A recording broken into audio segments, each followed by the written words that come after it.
We will call the meeting to order, and if we can have a roll call, please. Yes. Yes.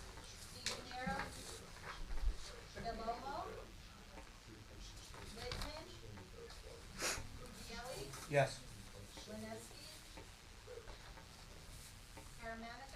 Yes. Vice Chair Fuller, Chairwoman Deal. Present.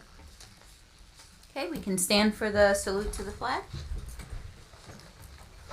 I pledge allegiance to the flag of the United States of America and to the republic for which it stands, one nation, under God, indivisible, with liberty and justice for all.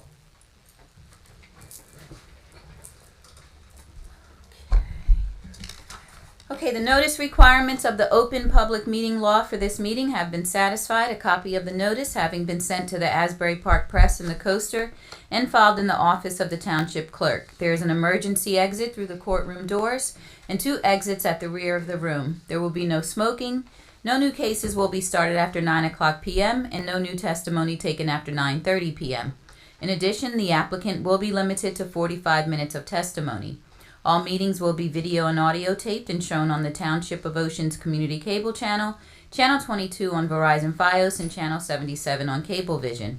All cell phones must be turned off. If you need to make a call, please make your call outside of this room. We have the October 9th, 2024 minutes for adoption, and I will offer, I believe I was here, hopefully. Yes, I believe I was. All those in favor? Aye. Any opposed? Okay. The November 12th, 2024. That one I may not have been here for. I was here? Okay. I'll offer. All in favor? Aye. Any opposed? Okay.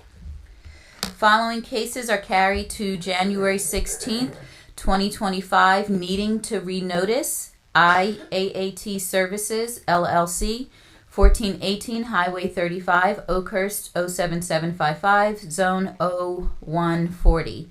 IAAT Services, LLC, 922 Highway 35, Ocean 07712, Zone C5.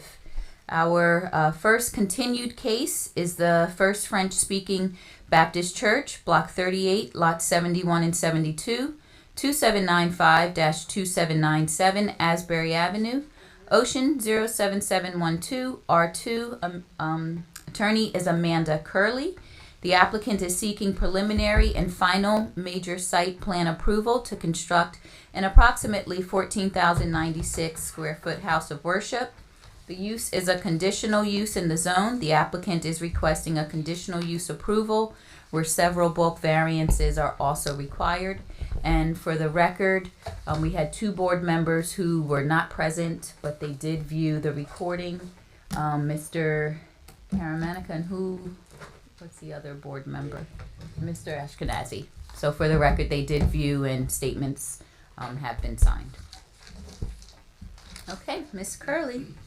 Good evening, Amanda Curley from the law firm of Day Pitney on behalf of the applicant, the First French-Speaking Baptist Church. We're here tonight for hearing number 3 on this application.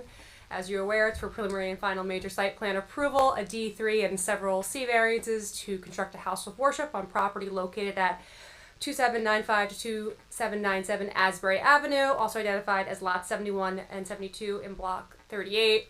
As you heard by way of testimony, we require a D3 conditional use variance for failure to meet the minimum lot depth of the conditional use standard. That is it. We meet all the other conditional use standards, and the reason we don't meet the minimum lot depth is because the irregular parcel size and shape, as well as the existence of a paper street to the rear of the property, which basically makes it impossible for us to meet that minimum lot depth. Then there are some minor C variances. Some are actually because the board requested them. For example, we scaled down the parking, so now we require a parking variance. We were asked to move the driveway, so there's a variance for the location of the driveway. There's also a very minor variance from your ordinance that requires that a landscape architect prepare the landscape plan when our just licensed engineer prepared the landscape plan. And I believe that might be it by way of variances. Oh, I'm sorry, there's one more, a variance for grade change.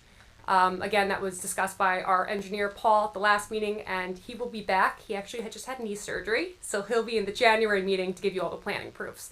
But for tonight, I brought our traffic engineer to go through the parking study he did, as well as the traffic study. And I'm hoping to get through him tonight. And if we have time, we also have our project architect here. But let's start with Mr. Klein. Mr. Klein, do you affirm to tell the truth, the whole truth? I do, Okay, and if you can just tell us about your credentials. certainly.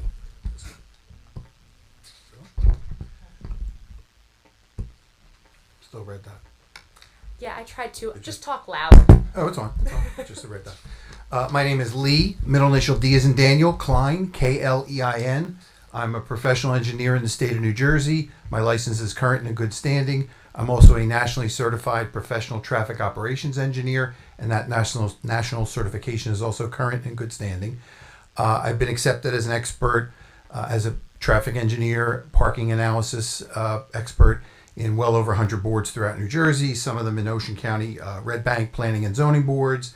I've done work in Highlands as well as Allenhurst for the borough. Okay, we will accept. Great, Thank thank you. Mr. Klein, can you please go through your traffic report and parking study? Certainly. So I prepared a traffic engineering and parking evaluation report, and the date of that report is May 1st, 2024. And in that report, we have some assumptions that we used to do our analysis. We assumed, based on the architectural plans, 450 seats in the congregation for a total of 502 total occupants. That includes 36 choir seats, 6 pastor and elder seats, 6 deacon seats, and 4 people working the sound and video board. And this traffic report's not been marked in, has it? No, it is not. All right, so let's mark it in since he's going to be discussing it as exhibit. I believe we're up to A8. I believe so, yes. All right, so the traffic report dated May 1st, 2024. Thank you. Thank you. Go ahead. I'm sorry. Certainly, no problem. So also within the uses of the proposed church, there's going to be some Sunday school classes that are going to occur before the Sunday worship times. There'll also be some other functions within the building as well, some parties and things like that. So what we did to do our study is I had a company put a traffic recorder, the rubber hoses across the road in front of the site on Asbury Avenue to collect two-way traffic volumes. We summarize that traffic volume every 15 minutes, and we did that from Thursday, June 1st through Monday, June 12th. I believe schools are probably still in session at that time, and so we get typical traffic volumes for our use in our analysis. That Thursday through Monday included, I believe, 2 Sundays in there for our analysis of the Sunday as well. So I went through all the traffic volumes, and I found the different hours of the day when there'll be operations at the church. Picked out those hours. Like I said, I had 2 choices of Sundays. I picked the highest volume Sunday. 9 to 10 is when the students would be arriving for their, or before 9 to arrive for the Sunday school before the church. Then the 10 o'clock church session, which goes till noon. We have the hour before the 10 o'clock. And then afternoon, noon to 1 for the people leaving. And then, like I said, there's some others as well. So in order to do the analysis, we need to do the trip generation. Trip generation, we use the Institute of Transportation Engineers Trip Generation Manual, and it's in the 11th edition. And in that are different uses. One of the uses is the church itself, based on the number of seats. We also have what we used was private school with 100 students. That was used to calculate the trip generation for the 100 students that would arrive for the Sunday school before the service. And then we also did that again. There's a summer camp, I believe, being proposed. There'll be 150 students there. We treated that like a school as well. All the students would come for a certain arrival time. And then banquet hall. There's no ITE category, Institute of Transportation Engineers category for banquet hall, but New Jersey DOT has a category banquet hall. So we use the trip generation for that. And then, like I said, I summarized the hours that I needed, took it off the automatic traffic recorder volumes on both directions of Asbury Avenue, put them into a little spreadsheet diagram, then took the trip generation from those different uses at those different times, and then analyzed, I think, 10 or 11 different hours of the day of the week where the church would be active. So just to let you know, some of those things were just the church operation itself during the week, Monday through Friday, 8 to 9 in the morning. Some employees would be coming in 2:30 to 3:30. I was told that they work a short day. That was the exiting traffic for them. We also looked at the banquet hall arriving between 5:30 and 6:30 on a weekday, actually on a Friday. We looked at the banquet exiting traffic between 10 p.m. and 11 p.m. on a Friday. Then we looked at Sunday school, like I said before, 9 o'clock, so 8 to 9 hour, the volume coming in then. Then from 9 to 10, when the rest of the worship people would come in, the congregants that don't have children in the Sunday school. Then we also looked at the exiting, when everybody is leaving after 12 o'clock from the Sunday school students as well as the congregants that are in church. And then we also looked at a Saturday banquet. 6 to 7 p.m. would be the start time. 10 to 11 p.m. would be the exiting time. And then, like I said, I looked at a summer camp during the week, 8 to 9 in the morning, and then 4:30 to 5:30 in the afternoon. And we did that analysis, and that analysis was based on, originally we had a full movement driveway. We had left turns in, left turns out. Back on September 27th, Paul Anderson and I, our civil engineer, had a Zoom call with Monmouth County, and Monmouth County explained to us that they'd like to see a right turn in, right turn out driveway. So in that case, then, we're eliminating the left turn movement in, the left turn movement out. Those are the most conflicted movements. A left turn out has to wait for both directions of Asbury Avenue. A left turn in has to wait for westbound Asbury Avenue traffic before they can make their turn. So by having a right turn in, right turn out, the right turn in just free flows in. The right turn out just has to look over and see westbound Asbury Avenue and has to find a gap in traffic for that to work. So what I did is I analyzed that same, the worst peak hour, which is the Sunday 12 noon to 1 p.m. with all the traffic making a right turn in and all the traffic making a right turn out. And the level of service for that right turn exit was a level of service B with an average delay of about 14 seconds. So that's a very good operational condition. So if I'm getting that for the highest volume on Asbury Avenue for the highest use of the site, then it's safe to say that I'm going to get levels of service B or not on the rest of those hours. So, Mr. Klein, just to clarify, Sure. Level of service B is quite good, correct? What's the highest level of service? Level of services go from A through F, A being around 0 to 10 seconds, 10 to 15 or 20 seconds, I believe, is the B. So we're in a really good location for that. But again, it's only a right turn out. So that would make sense to me that for the right turn volumes out, looking over their shoulder, looking for a gap in traffic to make that right turn out, that it wouldn't take more than an average of approximately 15 seconds. We also, so we did all those analyses. Then we also did a parking generation. We looked at the parking numbers that the ordinance requires, and we looked at ITE parking generation numbers, and we also went out and did a survey of all the current congregants of the church. And we got back 123 surveys. We got 306 attendees in that 123 surveys. And those 306 people drove to the church, and they parked in 118 cars. So doing the math, we have one vehicle for every 2.59 people. So when we do the math and we take, if all 502 seats, which you'll hear from the architect and probably some others, that the choir people sit in the choir, but they came from the audience. So they're in the audience in the 402 seats. They get up to sing in the choir, and when they're done, they come back. So you really can't double count the 36 seats of the choir because they're there in the 402. So again, I did the highest number, the occupancy of 502 people at 2.59. Just as a correction, Sure. it's 502 seats. Yes, what did I say? 402. You keep saying 402. It's 502. Oh, is the total. Oh, I had 450 plus the other numbers. Oh, adds up to 502. Yes, right. I'm sorry. You're right. Let me start over.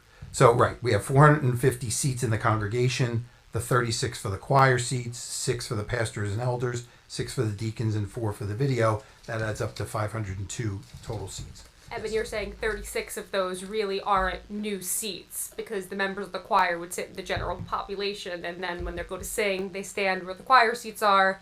They sit as needed when they're singing, and then they go back. That's correct. Yes. So I took the whole 502 at the 2.59 people per vehicle, and that works out to be 194 parked cars. So that would be the worst case if every seat in the church was occupied on a Sunday and they came in the average rate that they've been coming to the church today. That would be 194 parked cars. And we're proposing 206 parked cars, which satisfies that number. Again, worst case scenario. We also looked at crashes along that section of Asbury Avenue. We looked at from January 20th through May 23rd. That was 3 years and 5 months roughly. We found a total of 9 reported crashes near the subject property.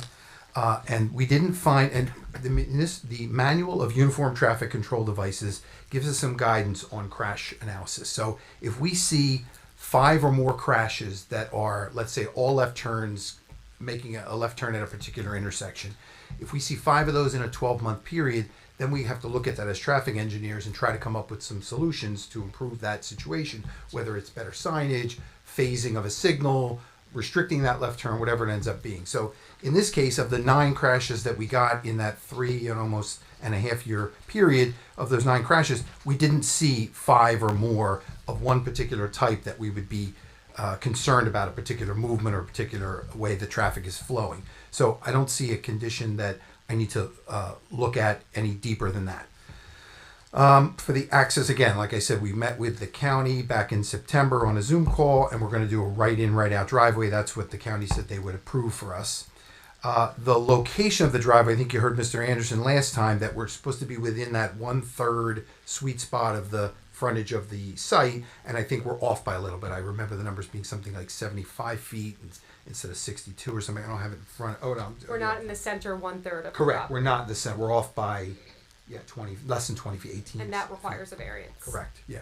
And I believe that we have offered to put it in the center, but your professionals prefer it slightly off center.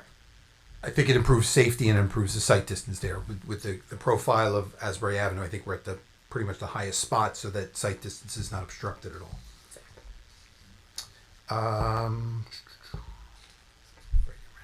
Yeah, that's. All right. So now, if it's a right-in, right-out movement, then people coming from the west can't make a left in. People that want to go east can't make a left out. So those people that want to go east are going to have to make a right turn out and use the public streets to make their turns to end up going east. And those people that are arriving from the west will have to arrive in such a way that they're coming around the block, or not the block, but coming around on the roads to get in, so that they're heading westbound to make the right turn in. And I looked at some maps for that, and I don't know if I brought them with me. Oh, I have them on a computer, I think. I don't have them with me, but I remember being, they'd have to use Green Grove Road. There we go. Thank you. I didn't have those. Yes. So again, if instead of making the left out, they'd make the right out. They'd go down to Green Grove Road, make the left at Green Grove, go down Green Grove to Route 66, and then come out and head east on Asbury Avenue. If they were going to make the left turn in, instead of making the left turn, that was the exit. Oh, these are the same. You got the other one? I'm sorry. No, I Front about the same. So, okay, so then the other one is, instead of making the left turn in, they'll have to go, again, if they're coming from the west, go down Green Grove Road to Route 66, then make the left turn at, I guess, Bone, and then make the right turn into Asbury. So it's less than 2 miles out of their way. It's like an extra mile to go eastbound, and I think it's like an extra mile and a half, less than a mile and a half, to come from the other direction. So it's not that inconvenient, and it's a destination. So if this was a convenience store and people couldn't make the left in, you're driving along, you're not going, oh, there's a church, I think I'll make a left turn in. These are people that are coming here for a particular purpose. So they're going to know, okay, when I go, I have to orient myself so that I'm making a right turn in. And when I leave, I'm making the right turn out. I have to orient myself the right way to get out of here. So I would say that because they're going to be repeat congregants coming, it could be an occasional guest, but I'm sure if the church they could put some kind of directions up on their website, or they could provide information to their congregants or any guests that may come to explain to them, here's the best way to get to our site to make a right turn in, and when you're ready to leave, here's the way to get out and head back east. Mr. Klein, based upon all the ITE data you collected, that's in your report with the trips in, trips out, with the various uses that will be associated with the house of worship, can you state that the proposed church will not have a negative impact on traffic operations? Yes, like I said before, the worst hour that I analyzed with the right turn in, right out was the highest. It was everybody leaving for a church service at afternoon, and that was a level of service B with about 14 seconds of delay to make that right turn out. And can you also state that the proposed church will not have significant impact on the traffic operations of Asbury Avenue? That's correct. Yeah, based on the number and the volume of traffic and the level of service that we got at the driveway, I don't believe it's going to have a significant impact on traffic in the surrounding area. Can I ask a question on this issue? Because I haven't seen the traffic report. Oh, okay. Have you analyzed for your worst case scenario, right in, right out at the end of the service, how many will be going east as opposed to how many will be going west? How many will be taking that east down to Green Grove and around? In other words, the percentage of the congregants that will be going east or coming from the east during the beginning of the service as opposed to those to the west. Because it would seem to me it would be heavily loaded to the east at this point. Right. Well, I based on the traffic volumes on Asbury Avenue on a Sunday between 12 and 1, it was almost equal. About 426 cars from 12 to 1 going eastbound, and about 401 cars going I'm talking westbound. about the people coming Right, from I'm getting the there. Yeah, church. yeah, I'm getting there. So then what I did is I did the distribution of the 130 trips coming out. About 60 of them were going to make a left and 67 of them were going to make a right. Now all 130 are going to make a right, so approximately half of them would make the turns and go back east. Okay, is that based on the current congregation, the location of the current congregants? Or- It's based on the volumes of traffic on the road. It's based on just the general. It It's doesn't not take into account where Correct. the congregants correct. It does not. actually Correct. live. Because it seems to me if the church is in Asbury Park at this point in time, most of the congregants will be coming from and going back to the east. That will be heavily loaded in that direction. Okay. And I'm just wondering if that's the case, how that would affect your opinion. Well, I still think there'd be less than 100, and that's what traffic engineers look at. They look at 100 or more peak hour trips. So if this 130 were to come out, all making a right, and 99 of them would make this left turn and head back east, that would be less than a significant impact to that intersection. And there are other ways to go, depending on exactly where you want to go when you're leaving. If you want to go back to the Parkway, or if you want to go back to Route 18, or depending on where you want to go, they'll disperse. So I would say that based on the volume, I'm not seeing any concentration that would require an analysis of another intersection nearby. Okay. And you would also state that the right in, right out only is the safer option here than having people making left turns out. That's correct. And then can you also, based upon everything you've studied, do we have sufficient parking? Do you believe that the parking is sufficient given the survey you took? Yeah, so based on the survey, we found, like I said, about a little over 2.5 people per car. And that ratio works out to, if you take all 502 people at the church at any particular time, we're looking at about 194 cars that would be parked there for them. And we have 206, so we have a little bit of a cushion there.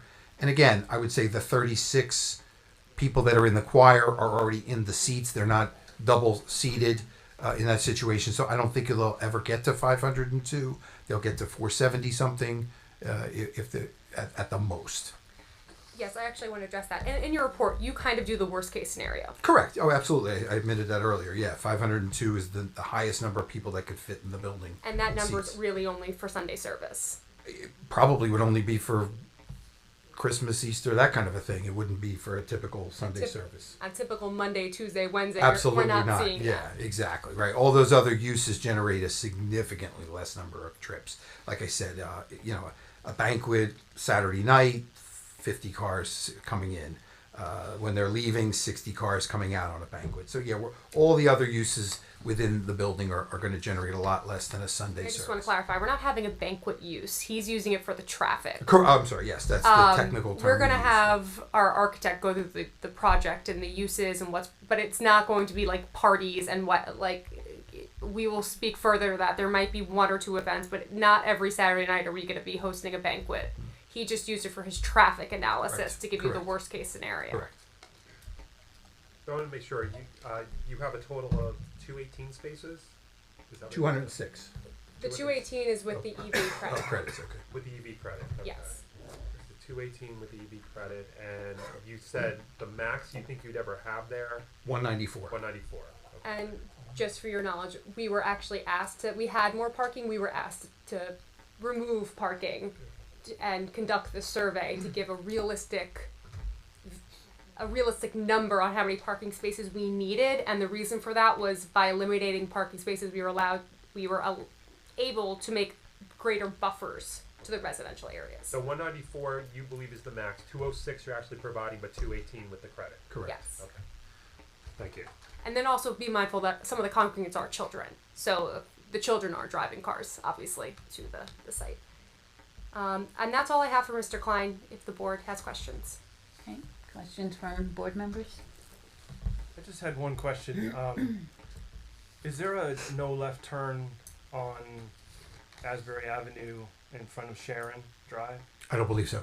So what's stopping someone who's trying to turn left into this property from continuing towards, if they're, let's say they're heading east, continuing to Sharon and using that cul-de-sac as a U-turn to get back in and make the lawful right turn?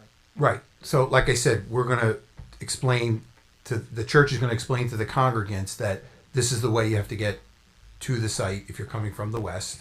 So they'll have to make their loop around to do that. And we're going to hopefully, tell them they want to be good neighbors, and we're asking them not to do that. Although it is a public street, and that movement is legal, but we're going to discourage people from doing that. Okay. All right, thank you. Any other questions from board members? Okay, questions from the public? Oh, I'm sorry. Well, Madam Chair, I just wanted to kind of reiterate that question because I had a similar question or concern.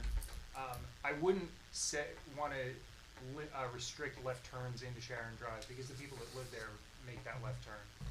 What you may want to consider is putting a no U-turn sign on Sharon Drive because that will stop people from going in there, driving 50 feet and doing a U-turn, and that would not be, what somebody who lives in the first couple houses want to see is, several people doing that every Sunday. So that may be something that you want to consider. Okay.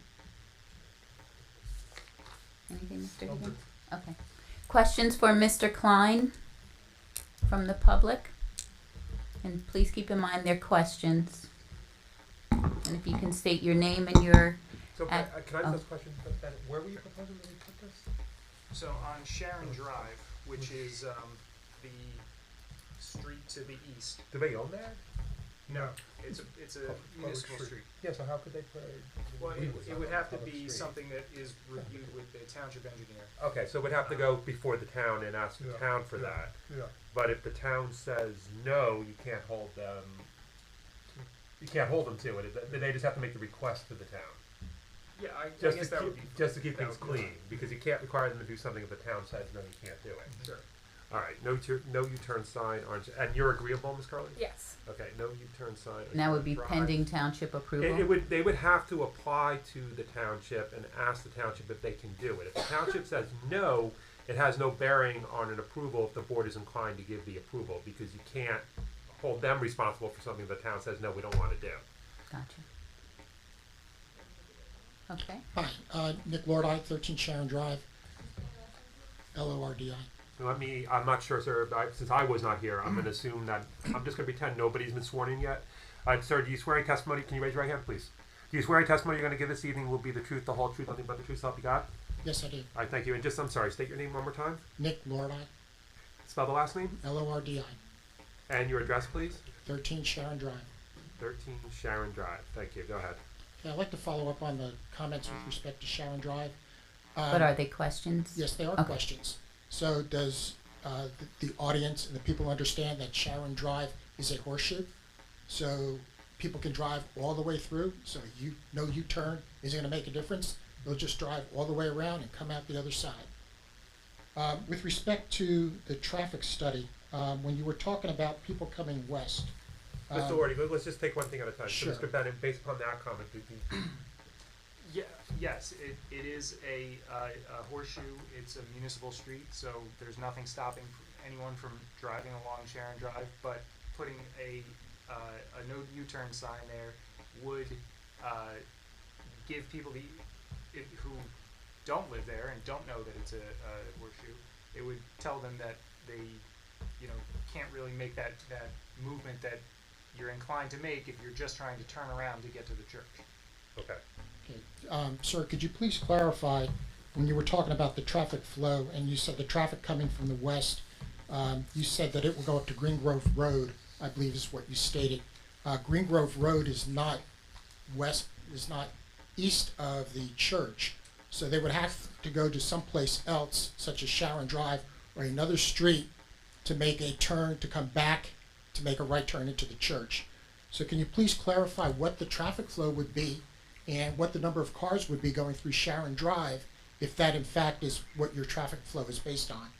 So I was talking about anybody that was coming from Green Grove and west. So if they were on Asbury Avenue west of Green Grove, those jumping Brook Road, which is west of, I'll call it, any of those people would have to go to Green Grove down to Route 66, come in 66, make the left on Asbury Ave and come in and then make the right turn. So where would the traffic flow be for traffic coming west on Asbury Avenue as it passes the church and cannot make a left-hand turn into the church? I think Mr. Klein is saying they would have to get there a different way.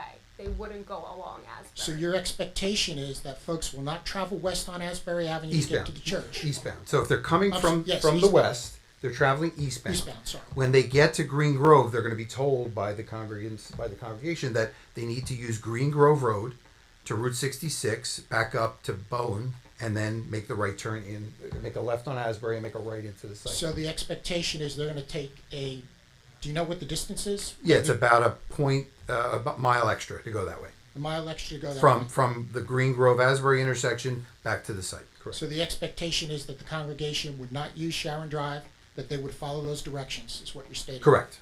Okay. But I want to clarify, that is not what you used to calculate your traffic report. That expectation. When you did the ITE, you didn't put this specific route in. Well, I did the right turn in, right turn out Yes. analysis of the driveway. So I assumed when they made their right turn, even if they wanted to go back to the east, they had to use these other roads to go back east. Do you believe it's reasonable that people would follow that and not turn around Sharon Drive, which is just 100 yards past the church? Some people might use Sharon Drive, but I think that if people are told the right way to come here, they'll be able to use Green Grove, 66, and Asbury Avenue to come in the correct direction. Like I said, it's about a mile out of their way. Did you conduct a flow of the folks that are coming from the west? Can you give us a number? No, I don't have a number for that. Okay. No. Did your traffic study consider the church across the street? As far, I mean, the There's a traffic, church across the street from this proposed site plan. right, as far as the traffic volumes that I counted Yes. on Asbury Avenue, it included whatever traffic to and from that church on that Okay. Sunday. So you counted the cars coming out of the church across the street as well? No, I counted the cars on Asbury Avenue, Okay, at what point on Asbury Avenue did you count the cars? Right- roughly in front of the site. Okay. Who are you working with in the county? We met with Vince Cardone, Victor, I can't remember Victor's name. Fermanac, thank you. And there might have been one other person there, but I can't remember. It was a Zoom call. Did the township have an opportunity to review the study and what you've been doing with the county? Well, they reviewed the study that I had that was a full movement driveway, and now, based on our conversations with the county, I made it a right turn, right in, right out. Has this traffic study been submitted to the township so that Yes. citizens can go see it? The original Before study. The today? original study is Yeah. May 1st. It's been on file since June or July. June or July, maybe Yeah, August, but yeah. it's on file with the board secretary. Okay.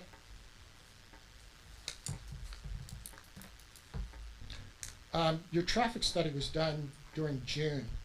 Have you considered conducting a study during the July and August timeframe when traffic backs up on Asbury Avenue, especially on Sundays? Typically, we don't look at the odd months of the year. We're going to look at June through September. We're not going to look at the July, August because it could vary depending on weather conditions. Well, July, August, that's the largest impact on Asbury Avenue. And my concern is that you need to really look at July and August to have a true understanding of the impact on the locals. Right, but the level of service analysis for the right turn in, right turn out, probably if I doubled the volume of traffic westbound to conflict with the right turns out, I'd still end up with acceptable levels of service. Okay, you stated that this would have minimal impact on traffic in the surrounding area. Can you clarify that? Yeah, because we're generating, like I said, the worst hour of the week is the 12 to 1 p.m. on a Sunday when church services are letting out. We're looking at, and ITE has numbers of 126 cars coming in and 130 cars coming out. I'd say that's pretty conservative because for the most part, everybody's already there and they're leaving. I think the church trip generation numbers include people coming for another service, but in this case, it's really the 130 that are going to be leaving in that 1 hour. Some people will be hanging around. There'll maybe be a meeting after church or some socializing a little bit. So that's why I'm not concerned that it's going to be an impact like that because anything that does back up, it'll back up on the site. Okay. Last question. You stated that you would encourage the congregation not to use Sharon Drive, to go around a different way. How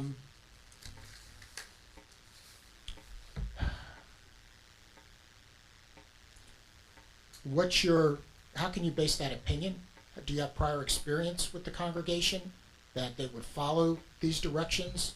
Or do most people pretty much go the shortest route that they can? Well, again, Based on your opinion. yeah, again, it's a public street, so the left turn is not restricted in and out of Sharon Drive. So if somebody wanted to make the left in the far one or the near Sharon Drive, as long as they don't make a U-turn, if mayor and council approves the no U-turn within the first 100 feet or so, then they can go around the loop and come back out. And if it was half of the traffic that was leaving, 65 vehicles doing that in an hour, that would be one car roughly every minute, a couple of cars every minute if it was within a half an hour, and it would be 1 hour out of the whole week. Well, would it be spread out over time? I would assume everybody would be leaving at the same time. Right, that's what I said, maybe Yeah. 2 cars a minute for 30 minutes as people are leaving the site, All right. or entering the site, I'm sorry. Yeah. One last question with respect to attendance. It was based on roughly 502 Occupants, yes. occupants. Could we get an updated, over the last 6 months, what has been the attendance level of the church? Could that be provided or updated?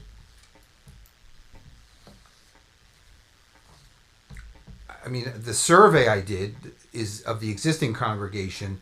I surveyed 306 people in 123 surveys, and then did the calculations to figure out how I many was a cars. little confused between 300 and That's the 450. that's how many I'm wondering people. how we go from 300 people in the congregation to a requirement to have 450 or 500 total seats. 502 seats, but as discussed, 36 of those are kind of double.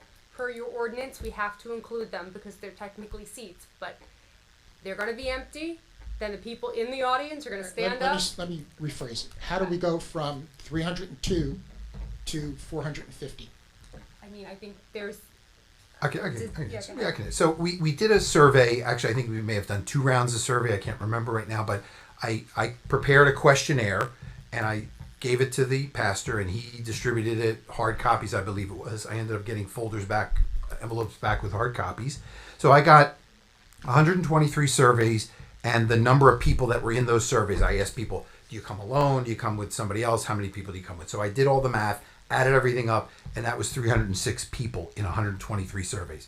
There may have been some people that did not respond for whatever reason. So to get from the 306 of the people that were surveyed to a number like 450, 470, it's not that big of a stretch. I think once they have the new facility, people might want to come and join this congregation. Can we get an updated attendance over the last 6 months on a weekly basis? I mean, that's not a reasonable. I don't, listen, at the end of the day, this is a conditional use variance, with the only condition being that doesn't meet minimum lot depth. I'm not understanding what the relevance is of what the current attendance is today. the relevance would be the building is based upon a specific number of seats, the size of the building. And the building could be smaller if there were only a maximum of 300 people. But how's that changing the lot depth?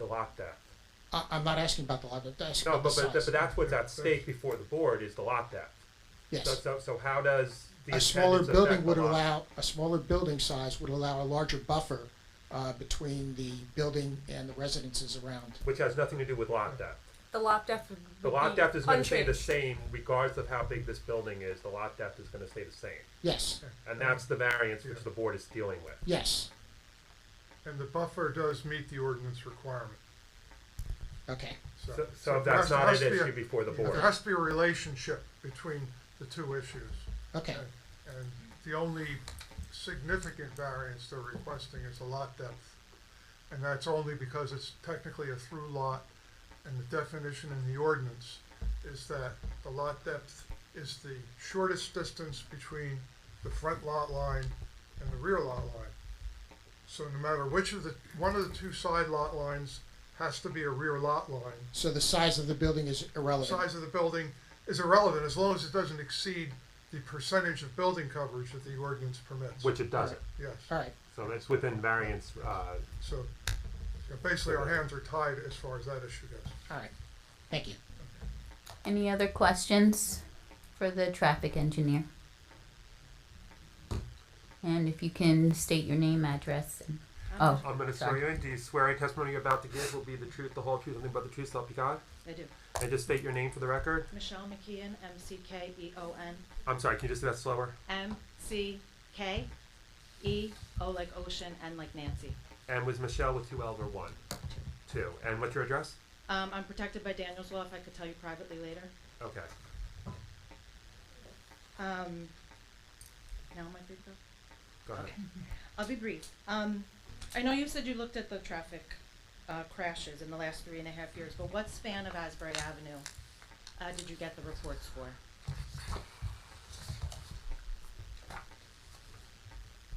I think we asked for anything within, between Worth Road and Sharon Drive. Was that the Sharon Drive, the westerly side or the easterly I side? believe they probably gave me both, because whenever they search for the crashes, they're looking for the key words. So whenever they see Sharon Drive, whether it's the east one or the west one, I would have gotten that as well. Okay, so So just from that Worth. portion there? And that was From from Worth, the, right. you got the reports from both Neptune and Ocean? I think it was just Ocean Township Police Department. Okay. The eastbound lane of Asbury Avenue falls within Neptune Township. So the number of car accidents that you're referring to in your study might be double. I mean, you might not have even considered all of the crashes that occur in that span.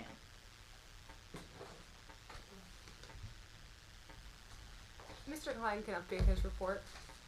Okay. No, the banquet hall number, which I know, I'm not going into use on banquet hall. Thank you. But that number was just not said.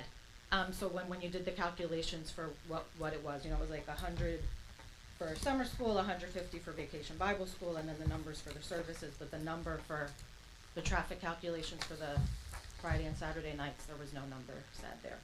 I think you'll hear from the architect how many seats are there. I mean, I can say it, it's in my report, 192 seats in that area of the building. The traffic study was then based on like how many vehicles for a banquet hall event? Correct, yeah. Like 192 vehicles? No, 192 seats generates a certain number of trips, so 2 point something people So per then car, it so went it's, from yeah. there? Yeah. Okay. And that was using the NJDOT trip generation numbers. Okay. I'm sorry, it's been reading this. When you add when you switch it to a right turn only, at the end of the driveway, I'm assuming are also parking lot and stuff, are you? Like parking lot traffic, right, is you also? Well, volume, I mean, Okay. traffic volumes, not the design, but I can explain that we meet the design that Monmouth County wants us to do for the right in, right out. Okay, so if this isn't you, That's it. when you add like an island or something there, is Mhm. that widening the width of the driveway where it meets Asbury Avenue, or are we not? No, somebody else? I don't have it in front of me, but there's a design standard in the Monmouth County Design Manual, and it's, I want to say it's like let's say 18-foot wide right turn in with the island, and then like a 15-foot wide right turn out. And that opening is whatever the hypotenuse of the triangle, 15 by, whatever that curb opening is. So when you add them up, I don't know that it's wider necessarily than a standard 24 or 30-foot wide driveway. It's close. And I just want to know for the record, the driveway, this board doesn't have jurisdiction over it. Correct, The yeah. county does. Correct, yeah. No, I Yeah, understand. okay. I was more just curious as far as the picture of it, the plan. I have it on here, I think. Oh, the traffic pattern within the lot, that's you or not you? I mean, we have 24-foot wide drive. I mean, it's more what Paul Anderson said, but I mean, we have Yeah, 24-foot that was wide Paul drive last aisles. time. Yeah. But it's not one way, right? The parking areas, or is that asked at the next Our meeting? engineer's not here. Okay, no, then I'll ask next time. No, his Done. engineering is done. Done, yeah. Okay. He's coming back for planning testimony because he's also our planner. Well, then you could ask him not next one time way, if he's gonna. Yeah, It's not two-way, marked, isn't so it? I would assume. And it's 24 feet. Yeah. They're 24-foot wide drive aisles throughout the site, and it's all two-way traffic. That's what I thought. All right, thank you. Any other questions from the public? You can come to the microphone. If you can, Mr. Lexstein will do his name and address. It's just easier to swear everybody in because everyone always invariably makes statements. So, do you swear testimony you're about to give will be the truth, the whole truth, but the truth, so help you God? Yes, I do. And just state your name for the record. Darlene Sandlin, Darlene. And how do you spell the last name? Sandlin, And your address? 11 Sharon. 11 Sharon. Go ahead. So it's just a very quick question back to the traffic in the area, because I live on Sharon. So I understand you did the study on Asbury Drive and all of that stuff. With the right in and right out, the only issue that I have, or question that I have, is when you ask congregants to please don't turn through Sharon Drive, so we don't have 130 cars driving around our circle twice a day, at least one day a week. It wouldn't My- be, yeah, my- it wouldn't well, be my all question 130, is- but yeah. Okay, whatever the number is. All I know is that I'm new to this area. Unfortunately, I bought a house in Sharon Drive before I knew about this project. And most people, I've learned, even who live here, use GPS because it helps with traffic. So people coming from anywhere else in the area are gonna follow what Siri or whatever their GPS thing is gonna say. And if they're traveling west, if they're traveling east, they're gonna go to the church, it's gonna say don't turn left, and they're gonna go the first turn and turn around, which is Sharon Drive. Right. And what I'm saying is these are going to be congregants that are going to be coming every Sunday. So they're going to know the right way to go. And the fastest way is around Sharon. I- again, so if my they're question coming, is there some way that we can, I don't know, assure that we are not getting everyone turning around instead of going a mile out of their way? I mean, listen. Realistically, there's no way anyone can assure you of anything. So That's kind of my point. You can't. So Right, that's kind of, you just answered my question. well, it's a There's logical nothing answer. Yeah, Yeah. exactly. I just wanted to bring it up because it's very disconcerting to think that the fastest way is gonna be people driving by my house. And whenever anyone's like 5 minutes late, guess what? They're not driving the speed limit either. And that's why I asked the question, is to get the logical answer. Thank you. Any other questions from the public for the traffic engineer? Okay, thank you. Can I, Oh, go ahead. I just happen to have a thought. Occasionally I have one. Picking up on Ben's no U-turn question. What about, and I'm asking Ben, both Ben and Mr. Klein, instead of a no U-turn, a no through traffic sign on I was Sharon? actually thinking the same thing. Yeah, could do that too. Yeah. That's also an option. yeah. It requires I think approval that still. would work better. It would be an enforcement issue, but So yeah. that people would pay attention to it, which Some will, some won't. Okay, I'll change it to no through traffic. Yeah. That's Okay. good. Well, both, because you could, if I see the no through, that means I'm making a U-turn. So I think it's best to have a both. If I That's a come lot of, in, that's a lot of signs. well, but- it's 2 signs. No No through and no U. U-turn. Yeah, same post, same U-post. Can I ask a quick question? Is, if you put up a no through, Nick Lordi, if you put up a no through traffic sign, is that sign enforceable by the local police? Yes. For people that go through? Thank you. All right, so, Madam Chair, it's 8 o'clock. And we are at our 45 minutes. Yeah. So, Ms. Curley, the question is, how many more witnesses do you anticipate Two. having? You only have 2. I only have 2 more, but we can't finish tonight anyway because our planner had knee surgery. So I'm happy to do what the board wants. I have my architect here, or we can carry this without further notice to the January meeting date and I mean, we continue want to that. finish you guys up. I know, we would like to be This has finished been as going well. on, since January, more or less. I know there was a pause, Yeah. but, so the question is, would you maybe want to do a special meeting in January? We've considered it. It costs us it's a little much. Is it going to be more than if you don't finish in January and have to go to February? I can certainly talk to my client and see. We'll do a special. Yes, we will do a special meeting. Is there a date in January we could potentially do it? Oh wait, Double check them symbols. let's double check. Mr. Lexing, just also keeping in mind, just what we've averaged is really just one expert. And if she has 2, Well, if you have a special, then it's just going to be them, and that's it. Okay. We'll So we get have our them done. architect who's going to go over obviously the in architecture. addition to public comment. In So- addition to public comment, exactly. Yeah. Yeah, and the architect will also address operations, and then we have, If we can finish the application in that meeting, yes. if we can finish the application in That that would be meeting. that would be the reason Yes. why we That's the want goal. it. Yes, if we could, so we will happy to set up a special meeting. I know that's always the hard part after I open my mouth. Is finding a date. So I think we need to survey the board yeah, and you're gonna need to to survey make the sure we have board. the quorum. What is the natural January meeting? 16. No, the 24th. That's the zoning board. Oh, we are zoning board. We also yeah, you're not used to Never seeing mind, here. okay, That's why yeah, I get that's confused. right, that's Thank you right. for So- joining us, Yeah. Mr. Higgins. Yeah. So January 16th is the normal day. Thank you for penciling us in on your Um, calendar, Mr. Higgins. I mean, I seem to be free. The planning board day is what the 27th. Okay, I have that in here. So like I could do. I mean, I guess we don't have the full board here tonight. Though that's one of the problems. A good number. I mean, I'm free like I could do the 14th. The Tuesday.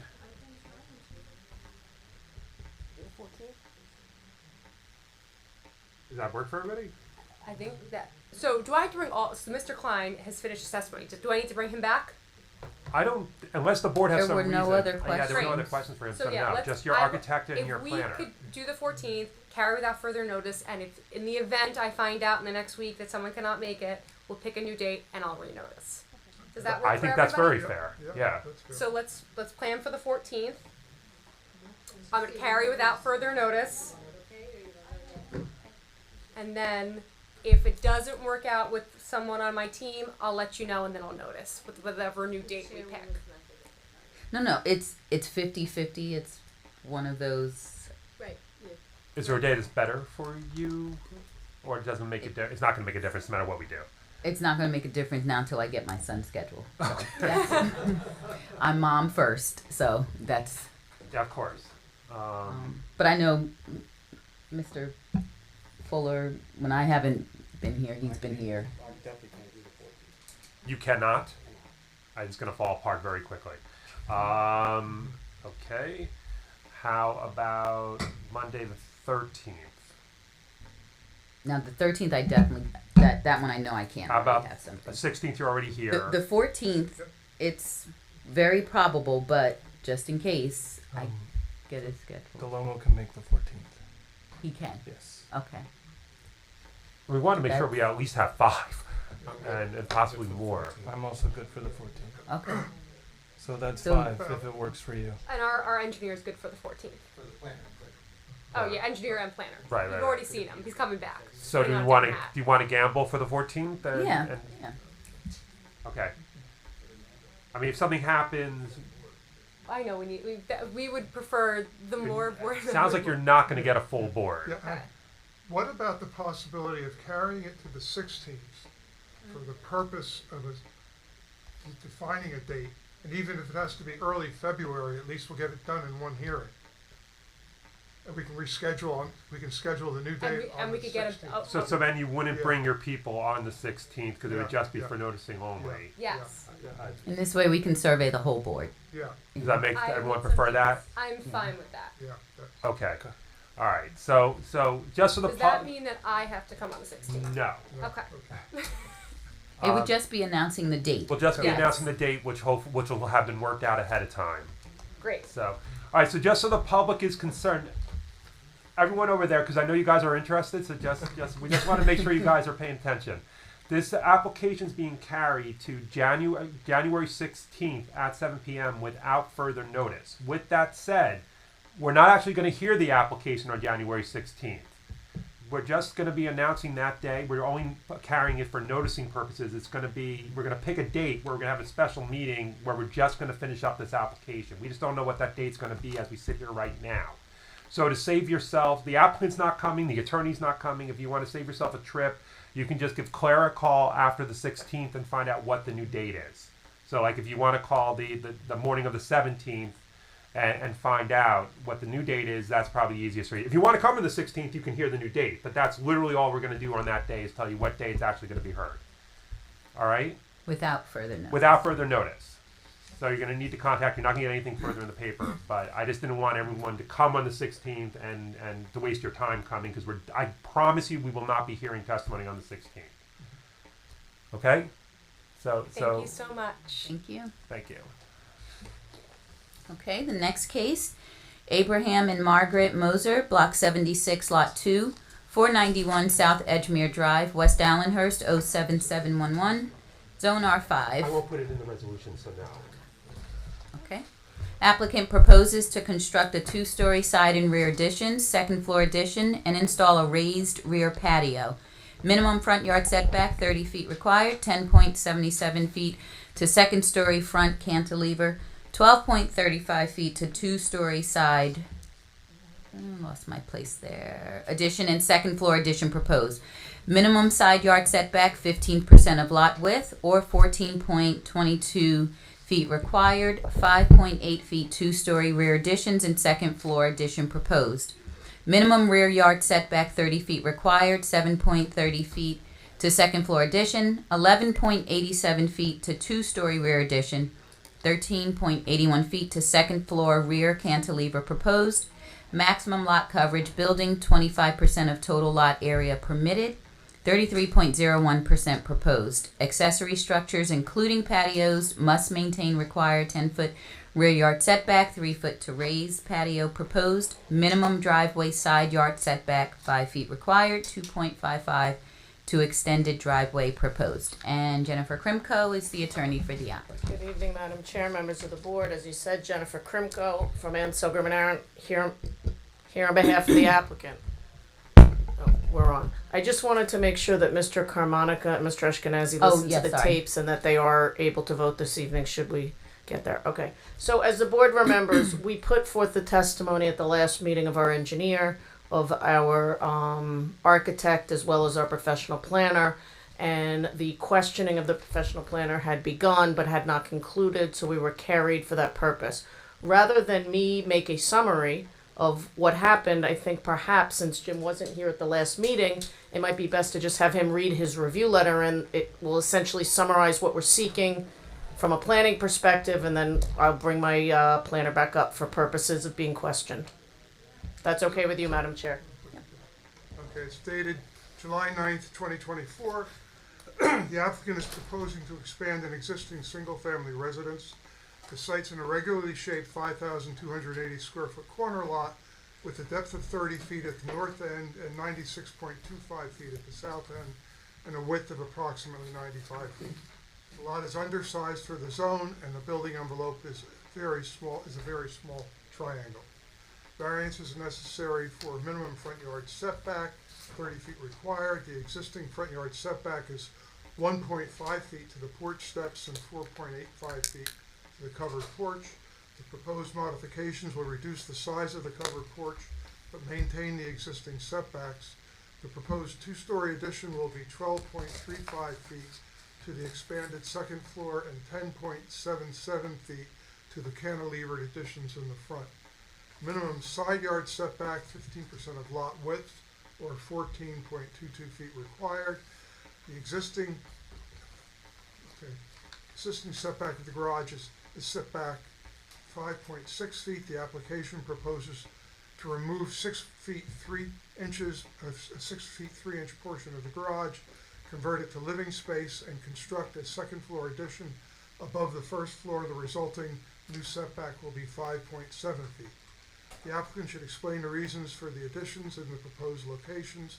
Given the very small building envelope, no matter where the additions are proposed, variances will be necessary for front and side setbacks. Excuse me.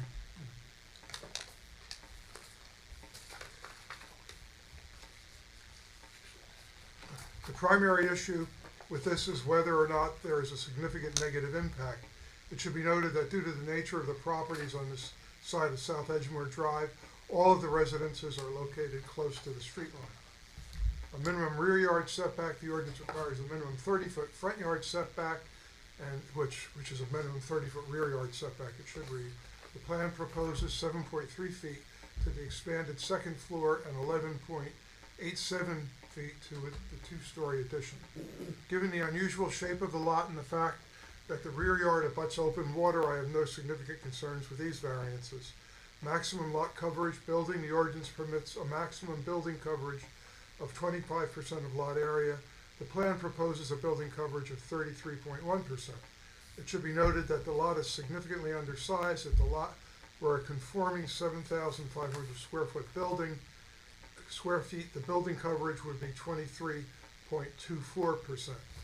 The applicant should provide information as to the existing building coverages in the immediate area so the board can compare what is proposed to what currently exists. And just so the board is aware, I did share the exhibit that we submitted, the tax map that showed that 66% of the lots in the immediate area were in fact had building coverage nonconformity. So Jim did have the benefit of that. Yeah. Accessory structures including pools, patios, pads, etc. must maintain required 10-foot rear yard setback. The plan proposes a 4-foot rear yard setback to the raised patio. The applicant proposes to replace an existing at-grade patio with a raised patio that will be approximately 2 feet above grade. Given the unusual shape of the lot and the fact that the rear of the lot faces open water, I have no concern with this variance. Minimum driveway side yard setback. The ordinance requires 5-foot side yard setback. A small portion of the driveway is set back 2.5 feet. This is an existing condition which is being extended for 6 feet 3 inches. The bulk of the driveway conforms. Other comments, the architectural plans indicate a proposed office on the second floor. This should be changed to indicate a den or study, and I think that was done. Yeah, it was done. Yeah. Okay. So Jim, just by way of summary, and again, I know because you weren't here at the last time to offer any comments during the testimony, it doesn't usually happen when I submit applications, but it sounds like you didn't have any planning issues with any of the variances being sought. I didn't have, no significant planning issues. Okay, thank you. Mr. Matlock, can you just refresh at least my memory? Were there any concerns Yes. that can be addressed? So at the last hearing, the applicant's engineer was here, and they did address the 2 comments in my review letter. One was that outside agency approval is required because this is does have impacts to the flood hazard area and riparian zone, so a DEP permit was required and it was obtained. And then the project results in an increase of impervious surface, and I requested stormwater mitigation. The applicant agreed to comply with that by putting in a dry well or perforated pipe that would collect roof runoff from the new addition and infiltrate it into the ground, and that's acceptable. Okay, thank you. So I'd recall Andrew Janu. He's not offering any new testimony. It's just for purposes of finishing up any questions that the public may have for him. And he was sworn at the last meeting, and he does remain under oath. And your credentials are the same. Yes, So. nothing's changed. Wait, your license is still in good standing. Since last month. And as a professional planner, you have a license. I do have one. Okay, good. Okay. Questions from the board? Okay. Questions from Claire, just public? close the door. Questions from the public for Mr. Janu? If you have a question, there's a microphone. I'm sorry. She had a statement. They have statements, not. Oh, they have statements. Okay. Any questions from the public? Okay. Best work Andy ever did. Only Thanks, took you Andy. 10 steps. Motion to close the. Now the public makes comment. Oh, I'm sorry. I got This happy question for a is, you have moment. no further witnesses. No That's further- correct. I have no okay. further witnesses except, of course, the right to recall should an issue be raised during public comment. Okay, so now we will have public comment before I close it. And if you have a, ma'am, did you have a comment, statement? Okay. No, I am going to swear you in when you come up. So. Okay. Do you swear any testimony you're about to give will be the truth, the whole truth, nothing but the truth, so help you God? I did. And what's your name, please? My name is Judith McClellan, please. Could you just F-A-L-E-S-E. F-A-L. I'm sorry. E-S-E. E-S-E. And your address? 489 South Edgemere Drive. And just so, 489 South Edgemere. Drive, correct. just so the board's aware, that's that large house immediately to our south that I showed pictures of at the last meeting with similar front yard setback and similar side yard. Miss Felice, you may need to get just a little closer to the sorry. microphone. Thanks. Okay, got my name, you know where I live. I'm basically here, I'm the third owner of this house, and I'm here tonight in support of the Ocean Township laws, rules, codes, and ordinances and policies regarding impervious coverage. I'd like to be on record as to how my personal situation was handled regarding the ordinances, codes, and impervious coverage on home properties. Ms. Felice, can I just let you know, we meet impervious coverage. We don't need a variance for impervious coverage. Okay, well, this was just, I'm just telling you my situation, and it has nothing, I mean, I'm just supporting it. I'm not saying regarding what they're gonna do, I'm gonna tell you my situation and how it was impacted by me. I'm sorry. So you're talking about what happened to you. Yeah, what happened to me. So Yeah. that that really has nothing to do with this application, and this board has no power over that. Well, can I just say this, that I had a garage, an existing garage that was there, and during a storm in 2010, the roof caved in, and I had to take the, What does that have to do with this application? well, I'm just saying, I could not rebuild that garage as a result of it, because it did not comply with the impervious coverage. But they don't have an impervious coverage issue. Okay, well, I'm just saying, that's the reason I came up here, basically to say that I did have an existing piece of attached garage, which Okay. I was told I could no longer put up because of Just that. so you know, they did, and we can talk afterwards, they changed the impervious coverage requirements. You probably can now. Okay, well, okay. I'm just that's- letting you But know. she's they not. changed- But she's not your attorney, and she didn't just give you legal advice. But you can rely upon Got it. it. But I'm just saying, Okay. have your architect check that now. Any other comments from the public?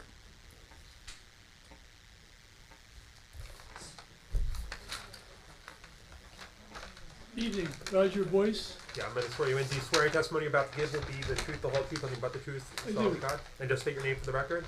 Roger Boyce, B-O-Y-C-E, 514 North Edgemere Drive. North what? I'm sorry. Edgemere. Edgemere. Okay. Thank you, sir. Go ahead.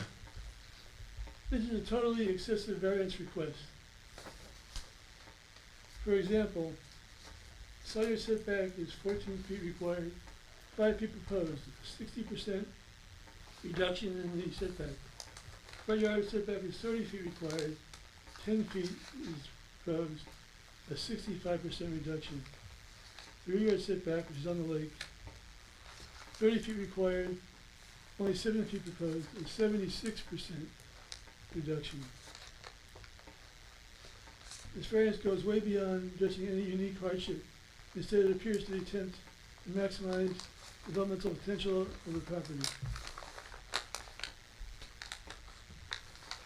Variances should provide relief only in exceptional circumstances where strict compliance result in unnecessary hardship. This variance is about wants, not needs. It does not meet the standard for unnecessary hardship. As for the argument that other properties are overdeveloped, it is only fair that this property be allowed to exceed the lot coverage area. Fairness is not about compounding errors. Past overdevelopment does not justify future overreach. The goal should be to restore compliance, not deviate further. Allowing this variance is like saying, because some kids in the classroom broke the rules, every student now should be allowed to break rules. Instead of lowering standards, we should uphold them. Fairness comes from maintaining standards, not abandoning them. Please do not approve this unjustified variance. Thank you. Okay, thank you. Any other comments from the public?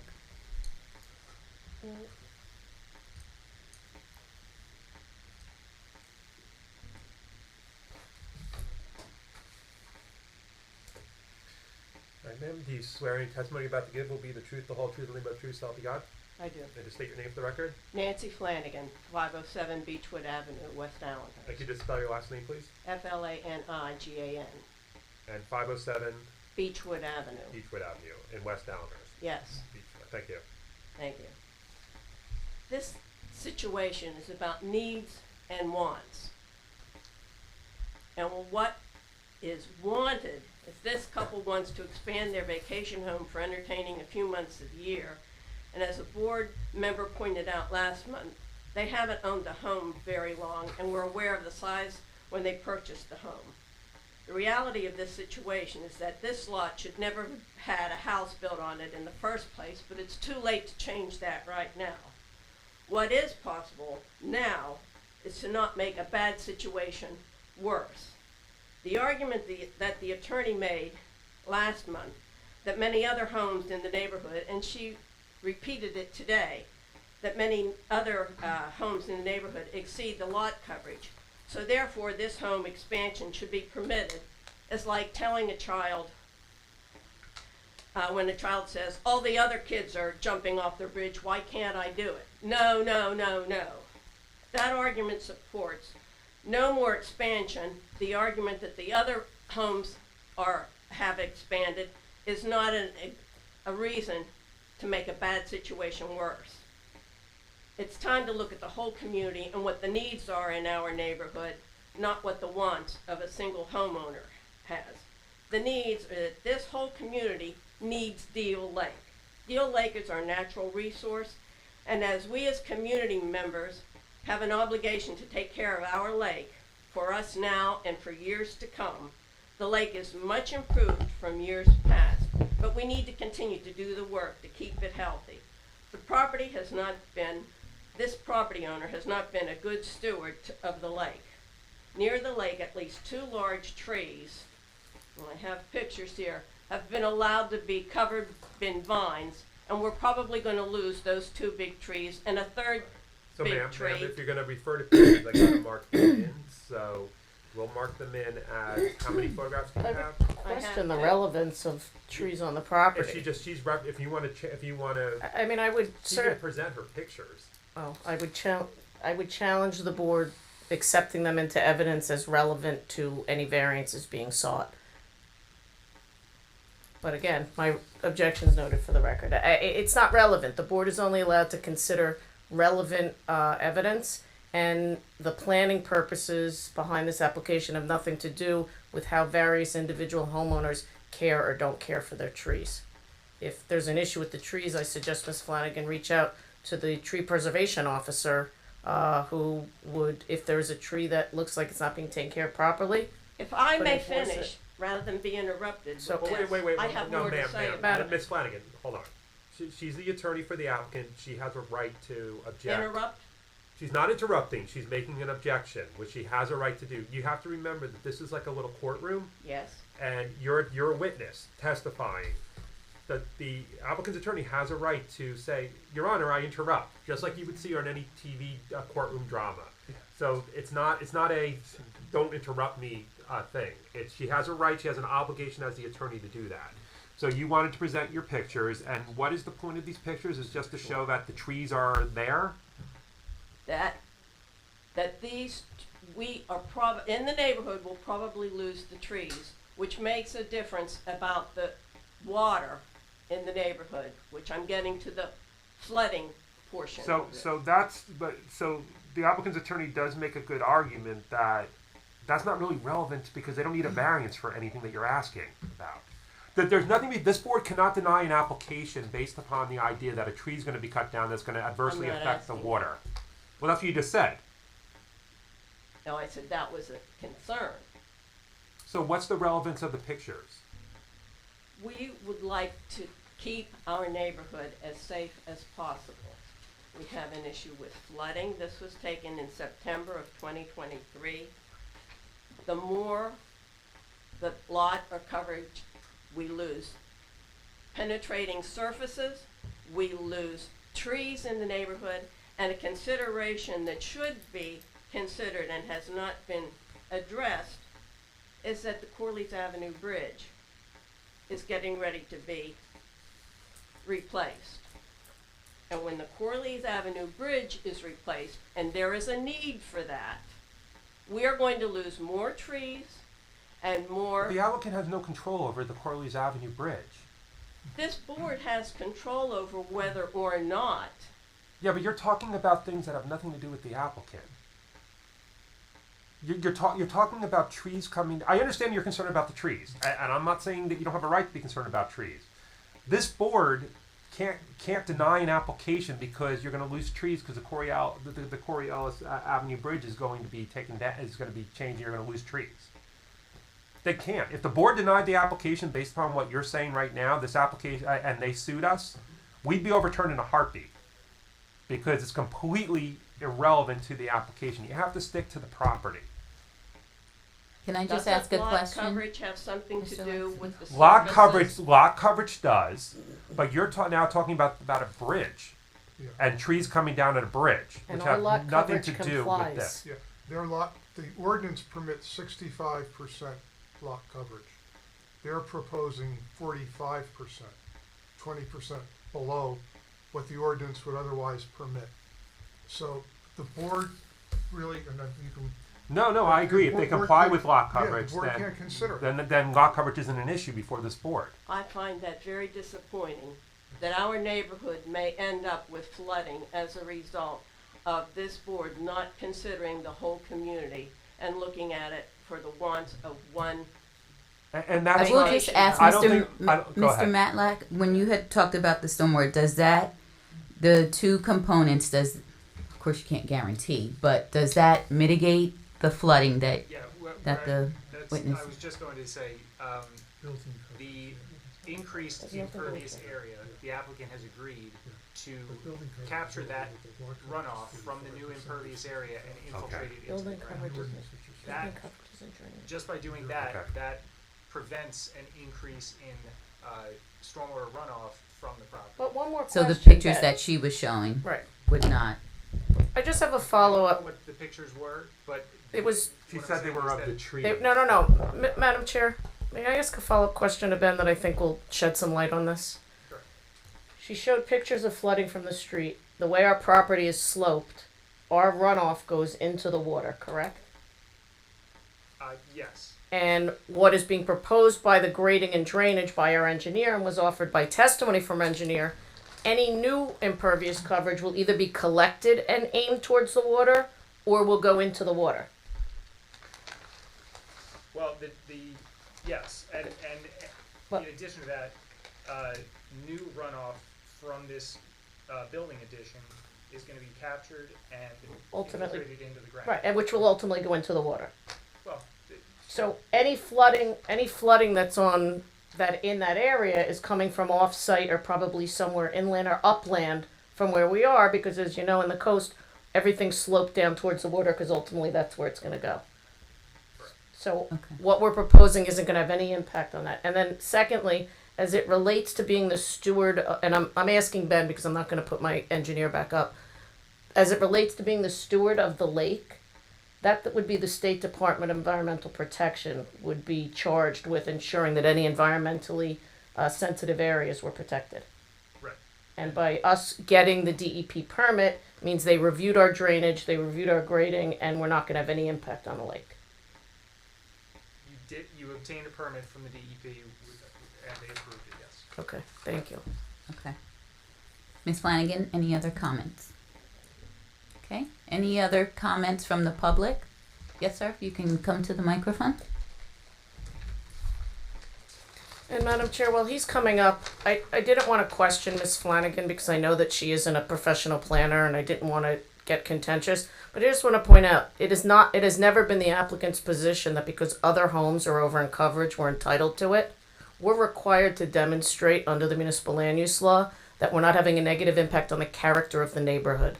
And more importantly, Jim asked us specifically to present what the other homes in the neighborhood are to show that what we're doing is consistent with the character of the neighborhood. As you hear in my summation of what we're required to approve, we're not suggesting that just because everybody else is over or everybody else stole candy, we're allowed to do the same thing. That has nothing to do. So the representations made by the two people who just came up, that is a misrepresentation of the applicant's case, and I just wanted you to but I didn't want to go through that with a lay witness. Okay. Sir, do you swear in testimony you're about to give will be the truth, the whole truth, and but the truth so help you God? I do. And just state your name for the record. My name is Earl Jackson, Earl Jackson. And Mr. Jackson, what is your address? 503 Laurel Ave. 503 Laurel? Yes. Okay, go ahead. Okay, so to stick with the topics that we're doing. Oh, I'm sorry, sir, if you can just talk in the microphone. Sorry. Well, I think I'm shrinking. This is still a little too short for me. The bottom line, I think, on this application is that it is requesting for a massively overbuilt project, which has numerous pre-existing non-conforming conditions to be exacerbated. Those conditions exist in the front yard, in the rear yard, and in the side yards. The overbuilt component of this project is currently 12% over.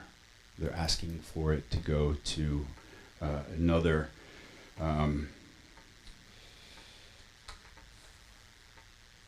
32% overbuilt. We've seen a number of properties get variances like this in the neighborhood, and the biggest problem that we have with it is that it does rob the neighborhood of access to light and air. And to that end, I would expect the planners in the room to defend that this project is only good for the private owner and not good for the community whatsoever. I have a couple of diagrams that I can show. Yeah. You just have to show Ms. Krimko first so that she has an opportunity to object before the board sees it. Make sure I'm not doubling up on you, Ms. Krimko.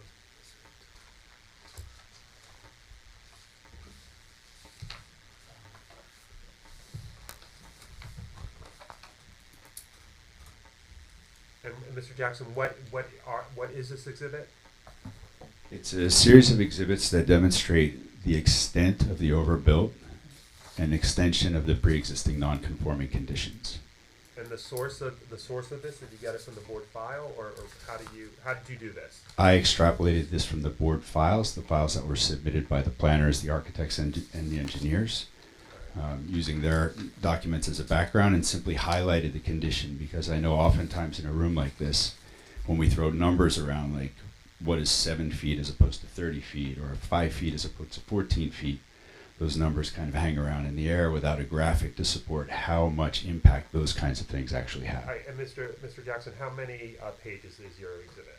I have 4 pages on the setbacks, and I have 1 page questioning the definition of the top of bank. Okay, all right, Ms. Krimko, do you have any objection to this? I mean, it seems to me, without hearing your objection, that I don't know why this wouldn't be allowed. No, I don't have an objection, but just so the board's aware, if they look at our plan, we have 100 square foot triangles shown what the permitted setbacks are, so our plans clearly indicate that anything more than a doghouse would in fact need variance relief. So we concede that we need all this variance relief. That's fine. So I'm going to mark in this exhibit as Exhibit J1, as in Jackson 1, just for the sake. And then if you, did you have more than one copy? I You left a gave Mr. copy. Kelly With, another I left a copy That's with fine. you Okay. that you can pass around. I have the copy that I can refer to as I speak. Okay. Okay. So on the first page, the large pink rectangle is the existing house in the area that is a pre-existing non-conforming condition beyond the front yard allowable setback. The dark red is the amount of extension that the applicant is asking that they add to the pre-existing non-conforming condition. One of the biggest concerns we have with this is the separation of the sidewalk to views and access to the lake and nature. Right now, the house is currently. I just have a quick correction. You're saying we. You're not here as an attorney, so you're only speaking about yourself. I'm speaking to my whole family. Yeah. And- So Mr. Jackson, yeah. just to that point, I wasn't gonna bother to interrupt on that, but she's right. You only can talk about yourself. You can't speak for your family. You only can speak for yourself. Okay. Which is going to have the same impact anyway. So Right. just say I have an issue. Okay. Okay. So I have an issue with the fact that this extension would separate the sidewalk where I see people waiting for the bus, where I see people walking their dogs, where I know that the community enjoys that sidewalk. Sorry if that went over the line. But it is a big problem for zoning, and I know the purpose of zoning is to protect the properties around properties like this one. So what it does is it extends a property that is 42 feet wide by another 16 feet, which is a 38% increase in width. It would make it incrementally by far the widest property on the block on this stretch, to the tune of twice as wide as the one next to it and almost 3 times as wide as the next structure beyond that. The second diagram is in light pink, the rear yard pre-existing non-conforming condition, and the dark reds are the exacerbated additions that are being requested. I'll refer to this at the last 2 pages of that attachment. Side yard condition, smaller encroachment, but again, the light pink is the pre-existing non-conforming condition and the dark pink is the additional amount being asked for. Mind you that in all of these diagrams, the majority of those dark pink areas are to the tune of 2 floors. Right. The last page is the combination of all 3 of those. You can see that the property, as stated, probably should have never been built. We're asking that it should not be expanded within the guidelines and jurisdiction of this board and Ocean Township. On the last page, one of the most concerning things is that in the submissions to the town, there were 3 surveys. One dated 2018, one dated 2022 by Chet Vermont, and then the most recent survey dated 2024. It's not a survey. What I find troubling is the definition of the top of bank. The first 2 surveys located it where the top of bank actually exists, near the fence, and which the first 2 surveys called out, but the most recent application has dropped the top of bank definition to the water's edge. So I do believe that there may be an error in the submission and approval with state DEP. So Bennett, do you have any comments? Yeah, we didn't define the top of bank. The DEP did. The top of bank, I don't think has any relevance to the variances being requested. And the DEP has reviewed and approved the plans, so I don't have an issue with it. So, Mr. Jackson, the only thing I can say, going off of that, is that what's been said a couple times now is that the DEP approved this. We're out of luck on that issue. The rest of the things you're talking about are completely fair game, and the board definitely could decline the application if they wish. I mean, Can we also see? grant it. But. Can we see those? Yeah. Please. Or I guess, Mr. No, that's for my file. I think. Can you actually, I already hand marked it. Matlack and Mr. Higgins, first. Just make sure that Claire gets the exhibit, and you can pass, Mr. Can we- Jackson, if you don't mind, if you could pass the one up there to the board, and then Claire, you'll hold on to that at the end.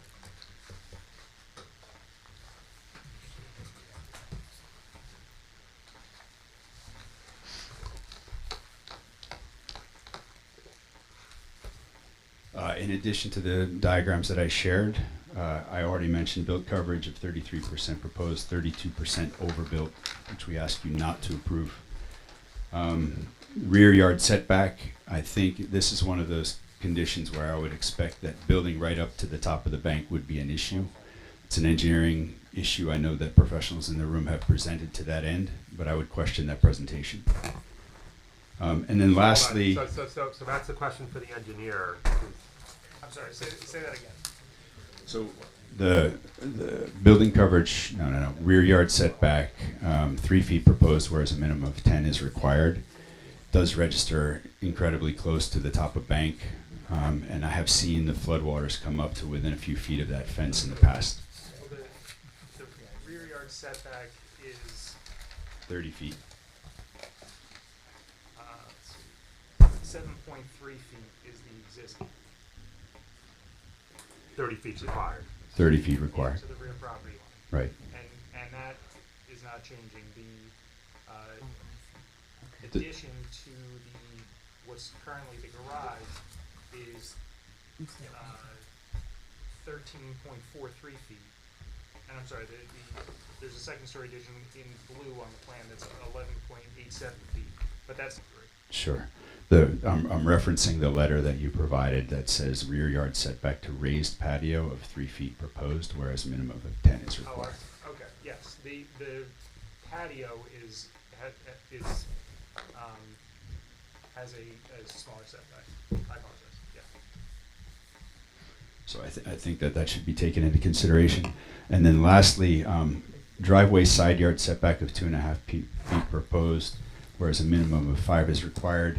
I do understand that the applicant and their designers have pulled the front of the garage back to allow for 2 parking spaces in the driveway, in response to them extending the house from a 3-bedroom house to a 4-bedroom house. And I would just say that it's an extreme concern of ours with children in the neighborhood that cars which never get parked in the existing driveway would be added to the street parking, and with kids in the street playing, it becomes a very dangerous corner coming off of Corley's. I don't expect that any of the cars parked at this house would be in that driveway given the history of use there today. But you meet RSIS, right? RSIS, yeah. So if they meet RSIS, we can't really take that into consideration. It's sort of preempted on us. Understood. Okay. Just needed to be said. That's fine. I just want you to understand that they can't take that into consideration. It's my job. I know I come off like a jerk sometimes, but it's not my purpose. My job is to make sure the record is clear. I understand. Sometimes it's on purpose. Sometimes it is on purpose, but I that don't was think not you're on coming purpose, off and it as was a- not on purpose to Ms. Flanagan either. I just have to keep the I record understand. clean. I understand. I'm trying to understand your initial comment about the sidewalk and the impact on the public. I just don't understand where you were going with that. So the AICP Code of Ethics states our primary obligation as planners and active participants in the planning I have process to object. is to He is serve not the a- public interest. Hold on. He is not a planner. He's not claiming to be a He planner. did claim to be at the last meeting, and we only found out afterwards that he does not have licensure. Okay, actually. I wasn't here at the last meeting. Ask me now. Are you a licensed planner? I am not. Okay, so he's not a licensed planner, but he was asked a question by Mr. Higgins. I mean, he can answer the question. Your objection's noted. No. I thought he was representing himself to be a planner again, so I was just No. objecting to that. And I didn't represent myself to be a professional planner last time. You can check the record. And that's not the way the question we was don't. asked. We don't have to go back and forth. Well, no, for the record, you are not a professional planner. That's so, Mr. Higgins asked you a question. You can continue. So the Code of Ethics states our primary obligation as planners and active participants in the planning process is to serve the public interest. And I don't believe that this project in any way serves anyone other than the private owner. My question was, do you believe differently? How does it adversely impact the public interest? why putting a building on a site where there's a sidewalk in front of the building, how, I just don't see where the relevance is there. That's what I'm trying to understand, what the point is. Okay, so on the first diagram I submitted, I demonstrated where the pre-existing front yard condition was exacerbated Yes, to the north. yes. That extends the width of the building Which is by why they're here. 38%. Further setback, though, we're not exacerbating It's not a the setback existing. issue.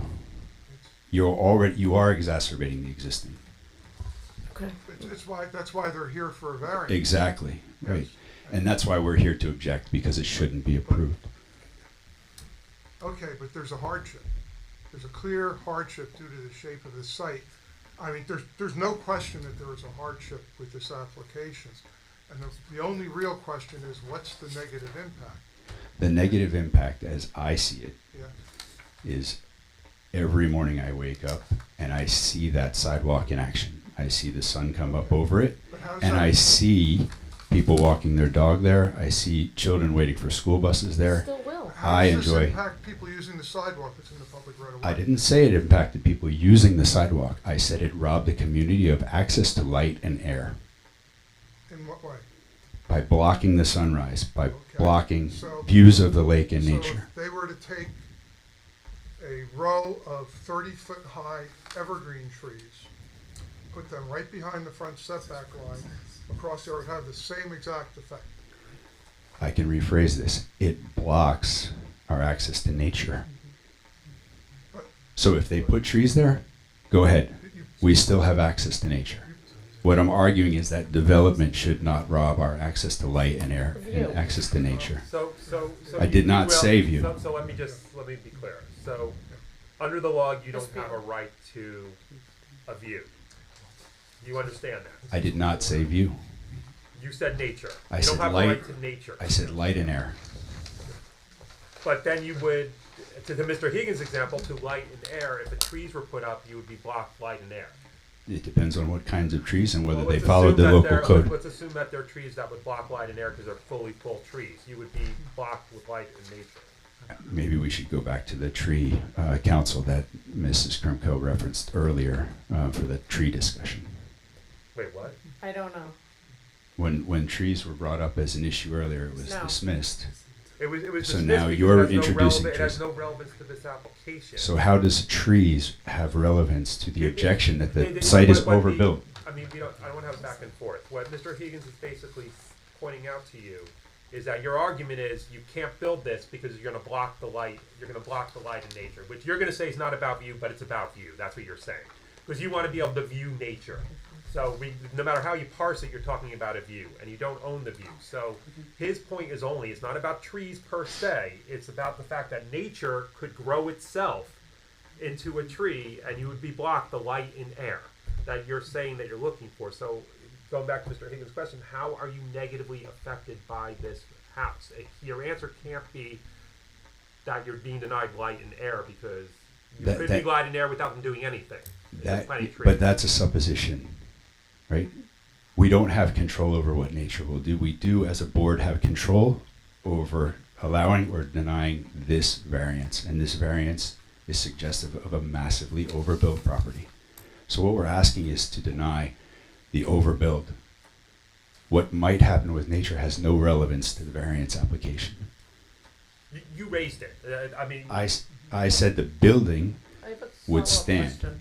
I have a question for you as a witness. So when you're saying what happens with nature, are there any zoning regulations that would prohibit my clients from putting 30-foot green giants to block your view or the light, air, and open space in the exact location where the addition is going? I believe there's a 4-foot limit on shrubs. That's at in the front yard. This is in the front yard. And I'm asking you, if we put it outside of the front yard, in front of the lake, wouldn't that have, and it grew to be 30 or 40 feet, would the town have any ability to regulate that? Not that I know of, but Right, so it's not a supposition to nature, It it's is. what the board regulates or doesn't regulate. And as it relates to the light, air, and open space, or more appropriately, your view of the lake, they can't regulate that.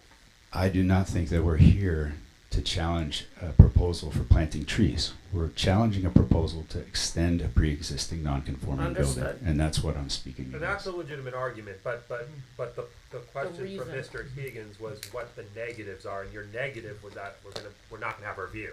You It's didn't not use the what I you said. didn't use the word view. You said air Access and to light and air. which is view. It's the same thing.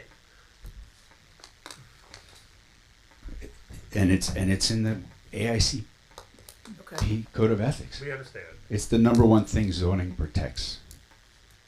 So I don't know why it's being dismissed at this moment. Can you Because explain to they're- me why? Not that the public has a right to light and air. In 1913, when zoning was written on Pine Street and the Equitable building that was built there, it was because the building robbed other buildings adjacent to it of light and air. So you're saying no variances should ever be granted for setbacks? Because they rob light and air? That's what you're saying? It's not what I'm saying. I'm an There's architect. There's a whole process. There's a law, there's a land use law for the state, there's an ordinance, there are processes for granting, asking for, and for the boards to grant variances. I understand. That's why we're here. I'm And gonna throwing in that AICP statement, I think, quite frankly, is irrelevant. Mr. Higgins, you asked why. May I asked the question I have of to place you. an objection on the record. This is not supposed to be a colloquy between the public and your professionals. It's his opportunity to make statements. So I'd ask that you have Mr. Jackson complete his statement and we could move on. All right, but Mr. Higgins has a right to ask a question if he wants to He ask does, a but question. again, it's becoming a conversation, not a. I understand, but you can't fault Mr. Jackson for trying to answer Mr. Higgins' question. No, not at all. I'm not faulting him. I'm just trying to move it along. Mr. Jackson, do you have any other comments? I think for the following reasons, I would just emphatically ask that you do not approve this variance. Okay. Other comments from the public? Okay. Thank you. Motion to close the public hearing? Oh, I'm sorry. No, Who? I think that belongs to him. Yeah. Oh. Motion to close the public hearing. I'll offer to close the public hearing. I would, I can't. All in favor? Aye. Any opposed? Madam Chair, I'm gonna try and make it as brief as possible, but I think it's important considering the issues that were raised by the public and some of the misrepresentations of the law, that I just take a minute to go through it because I think it's gonna be important for the record, if that's okay. Mhm. Okay. So this isn't about needs versus wants, as was indicated by the public. This is about what rights we have under the statute to ask for a variance and whether or not we meet our criteria. You guys know, and I'll say for the public, that we're required to meet the positive criteria and the negative. Positive criteria is either C1 or C2. Our professional planner offered expert testimony, and your planner did not take any objection to it, who was here at the last time, that we are definitely a hardship. In order to meet the hardship standards, you must demonstrate the unique shape or topographic conditions or result of legally existing structures that the strict application of the ordinance would result in a hardship and relief is warranted. So what does that mean? We hear that all the time. What does that mean in layperson's term? As interpreted by our courts and put in the simplest terms, is this lot the type of lot that the zoning ordinance was crafted for? Or is there something particular or unique about this lot, such as the size, the shape, or the topography, that would make it more difficult to comply than it would with a standard shaped lot that meets the area and the dimensions? And in this case, without any severe environmental constraints. To demonstrate just one of those things qualifies you as a hardship. Doesn't mean you get an approval. It just means you met the hardship criteria or the positive. So one of the standards is exceptional narrowness, shallowness, or shape. We're 30% smaller than what the minimum is, and our lot depth is only 30 feet. No one can question it's an extremely shallow lot. Exceptional topographic conditions or physical features. We're encumbered by flood hazard, riparian buffers that all severely limit the development of this property. Legally existing structures. The existing house is non-conforming as to front, side, rear, and is already over in building coverage. There is no way to add to this tiny house in order to do that without a variance. Due to the exceptional physical constraints on the lot, it is not only a hardship, but an impossibility to comply with the ordinance. And I know that, and I applaud him that Mr. Jackson went to great trouble to provide that exhibit, but I don't think it was necessary, because when you look at our plan, and as pointed out by our engineer and our planner, the permitted building envelope is a teeny tiny triangle in the center of the lot that's less than 100 square feet. So everything that Mr. Jackson provided to you basically makes our case that we have a hardship. So then the next question, it was raised again tonight. Some members of the public suggested that we should not be entitled to the variances because we knew what we were buying. Well, that's just a absolute misconception and misrepresentation of the law. It's opposite. Our appellate division held that a buyer is entitled to avail themselves on hardship grounds for a variance, whether they knew about the unique conditions when they purchased it or not. Whether or not my clients knew that it was undersized, or anticipated a growing family and that they would need more space and were blessed with children and grandchildren, has absolutely no impact on your decision tonight. Your only question is, do we have a hardship based solely on the physical characteristics? Clearly we do. Additionally, my planner offered testimony as to our C2 or flexible C, and that is furthering the purposes of the municipal land use law. And what Mr. Jackson had indicated, that no one benefits and there is no public benefit. Well, the courts and the statute disagree. If we're furthering purposes of the municipal land use law, it is widely and generally accepted that we are providing a public benefit. So we have the public benefit of furthering the purposes of the municipal land use law, and we have the hardship. But even if we prove both of those, we still can't get a variance unless we meet the negative criteria. The negative criteria isn't, is there a detriment? The negative criteria isn't, is it going to really upset somebody or bother somebody? The question is it a substantial detriment to the public good and a substantial detriment to the intent and purpose of the zoning ordinance and the master plan that it outweighs any benefit or the extent of a hardship? As it relates to the public good and the impact of the neighbors, the environmentally sensitive areas and the character of the neighborhood, there is no substantial detriment. The front setbacks are in line, exactly in line, with all of the other waterfront homes along South Edgemere. And most importantly, we're not widening this house to its full depth the way Mr. Jackson would want you to think, and at the current front setback. We purposefully set back the small addition to the north such that it would provide the light, air, and open space and the step back. So what we're proposing is actually better than what we have today as far as setback and what the neighbors have. The rear setbacks are to the water, which has no impact on anybody.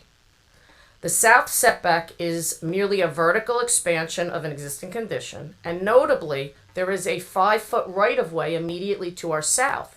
So even though we need a setback variance, we have 5 feet of open space in addition to it, giving it visually the look of that. And then more importantly is that the large house on the other side is just as close to that mutual property line. And the side that Mr. Jackson is so concerned about his view and his nature, we comply on that side yard setback. We don't need a variance there. Almost done, promise. The building coverage is entirely consistent with the character of the neighborhood. That doesn't mean that because everybody else has it, we're entitled to it. Of course it doesn't mean that. You have to prove the positive criteria to be entitled to it. What it means is, what is the character of the neighborhood? If every house in the neighborhood fully complied on fully conforming lots, and we proposed this application, a planning argument, and what Jim would argue, is, well, we're not within the character of the neighborhood. It's inconsistent. We're going to have a negative impact to it. So the proofs that we gave with regard to that was not to say that justifies us. It's just to say that as the negative criteria is concerned, we're not going to have a substantial detrimental impact on the character of the neighborhood. 62% of the homes in that immediate neighborhood are over in building coverage. And those lots don't have the same mitigation of open space to the right, which is the 5 feet, the open space lot to our north, which can never be developed, and the water behind us. Most of those 62% of those lots are infill homes with homes all around them. So, in light of that, we're going to have no impact on the character of the neighborhood as it relates to the building coverage, and certainly not a substantial one. And we all understand that the neighbors across the street have essentially enjoyed a water view over my client's vacant parcel for many years. But the ordinance doesn't protect that view, nor does it give the board the ability to do so. A subjective negative impact to a few neighbors based simply on development, not specifically the variances being sought, is not the kind of substantial detriment to public good that the statute requires the board to consider. As it relates to impact to the zone plan, there is no impact to it. This is such a uniquely small lot with such an odd shape and encumbered so substantially by environmental constraints, you can't zone for this lot. If you zoned for this lot, you couldn't have a house here, which is why the very reason our state legislature put in the statute that when you have a hardship like that, you should be granted a variance as long as there's no substantial detriment. And there's certainly no substantial detriment to the master plan. Our planner went to great lengths to point out how consistent we are with your master plan. So, and I haven't heard any testimony to the contrary. So, respectfully to the neighbors who I recognize don't want this because they're used to the open space that has been there, unfortunately, our lot is the very reason that hardship variances exist. And based on the expert testimony of 2 planners, Jim as well as our planner, and 2 engineers, our engineer and Ben, and the fact that we're willing to comply with all of the conditions that were asked of us, I would ask the board to please vote in favor of this application. Okay. Is there an offer from the board? Offer to close the meeting. I thought I did. You did that already. Oh, sorry. I'm not the public, Mr. Ashkenazi. I'm the applicant. It's like I thought I did that. Okay. Okay. Is there a second?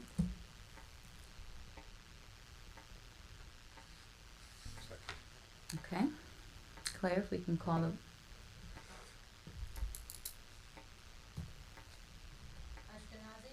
Yes. This is To approve. With the, no, I'm sorry, there weren't any additional conditions. No, the conditions were to comply with Ben's letter. Okay. No.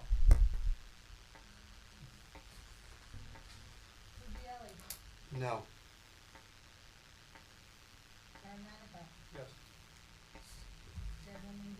No. Well, Do we have to state our reasons? no, Okay. you don't think it's advisable? no. Okay. Thank you very much. Okay, we are at 9:01, and I believe the next Okay. 3 cases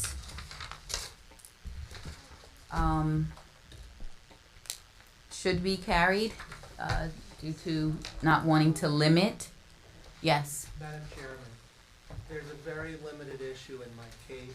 I will represent, I can do it in 20 minutes. It's only 9:01. I would requestfully, respectfully be allowed to. And if I go over 25 minutes, you can stop me and I will follow. Okay. Believe we have 2 attorneys. I'm here. We have 3 cases. 3 cases, 2 with attorneys. Mine is, I believe mine is very quick. Mr. Higgins and Mr. Matlack, is there a case that has, I will say, less concerns? May I make a suggestion? There's still public here. Are public here in opposition to any of the applications that are still pending? No. Okay, I just wanted to get that out of the way, so we know that might be it, because if there were, we know we would have a problem. Okay. Is there, No significant issues from my standpoint. And none from my standpoint either. okay, so then let's go with, Jerry Garafini. Okay. Block 202, Lot 9, 1219 Alaire Ave, Ocean, 07712, Zone R4. Okay, the applicant proposes to demolish an existing non-conforming uncovered front porch and construct a new covered front porch within the front yard setbacks. Minimum front yard setback 30 feet required, 22 feet 11 1/8 inches to porch steps and 27 6 1/8 inches to porch Alaire Ave and 21 1/3 to porch and 22 feet to porch steps. Monroe Ave proposed. A slate patio, concrete patio, paver patio with fire pit and shed are shown within the rear of the property and appear to have been placed there without the benefit of approvals or permits. The slate patio is within the designated public right-of-way and within the 30 feet front yard setback on Monroe Avenue. The concrete patio is within the 30 feet front yard setback on Monroe Avenue. The paver patio is within the required 10 feet rear yard setback, and the shed is within the required 5 feet side and 5 feet rear yard setbacks. And Mr. Garafini, did I say that correctly? Garafine, yes. I'm sorry? Garafine, yes. Garafine. Yep. Okay. I would just like, Madam Chair, if I can mark in the exhibits that I have. Exhibit A1 will be the memorandum, and I'm basically just going down Claire's list because it's the easiest way to do it. Exhibit A1 will be the memorandum dated October 28, 2024. Exhibit A2 will be the application itself. Exhibit A3 will be the survey prepared by Mr. Sermont dated May 11, 2023. Exhibit A4 will be the grading plan. Exhibit A5 will be the architectural plan. So those are the exhibits I have from the applicant. I then have the following exhibits on behalf of the board. Exhibit B1 will be the board planners report dated August 28, 2024. Exhibit B2 will be the board planners revised report dated September 27, 2024. Exhibit B3 will be the board engineer report dated August 16, 2024. Exhibit B4 will be the board engineer revised report dated October 2nd, 2024. Exhibit B5 will be the board engineer's final report dated October 17, 2024. Exhibit B6 will be the zoning officer's report dated July 31st, 2024, and Exhibit B7 will be the zoning officer revised report dated September 20th, 2024. So those are all the exhibits. Okay. Mr. Garafine, can you tell us, oh, I'm sorry, before you tell us about your request, Mr. Higgins and Mr. Matlack, can you summarize? Yeah. Well, it's a difficult site, first of all. It's on a corner, but it's Monroe Avenue, I think it is a dead end. The dead end. It's a public street. One of the issues was the applicant was asked to request to council to the governing body to vacate Monroe Avenue, and I think they declined that request. Yep. So, we're stuck with the property as it is. I don't have a problem with the variances for the front setback of the house or the porch. I think it makes sense. I don't have a problem really with the other existing nonconformities. Either the shed is a very small shed and it's set back, it's about 7 feet by 7 feet, and just the two corners are within the 5 foot setback. So I don't have a big problem with that. And because Monroe is basically a dead end street, I don't really have an issue with the existing patio that extends out onto the right of way of Monroe either. Okay, Mr. Matlack? As you heard, there were a few iterations of review letters. There was some back and forth with the applicant submitting additional information, which we appreciate. And at the end of it, I don't have any engineering concerns. Okay, Mr. Garafine, if you can tell us about your request. Yeah. And if you can raise your right hand, do you affirm to tell the truth, the whole truth? Yes, I do. Okay.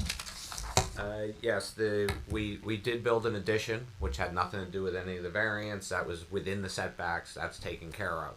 What we put the application in for is just the front porch. The front porch is actually going to be smaller than the existing front porch.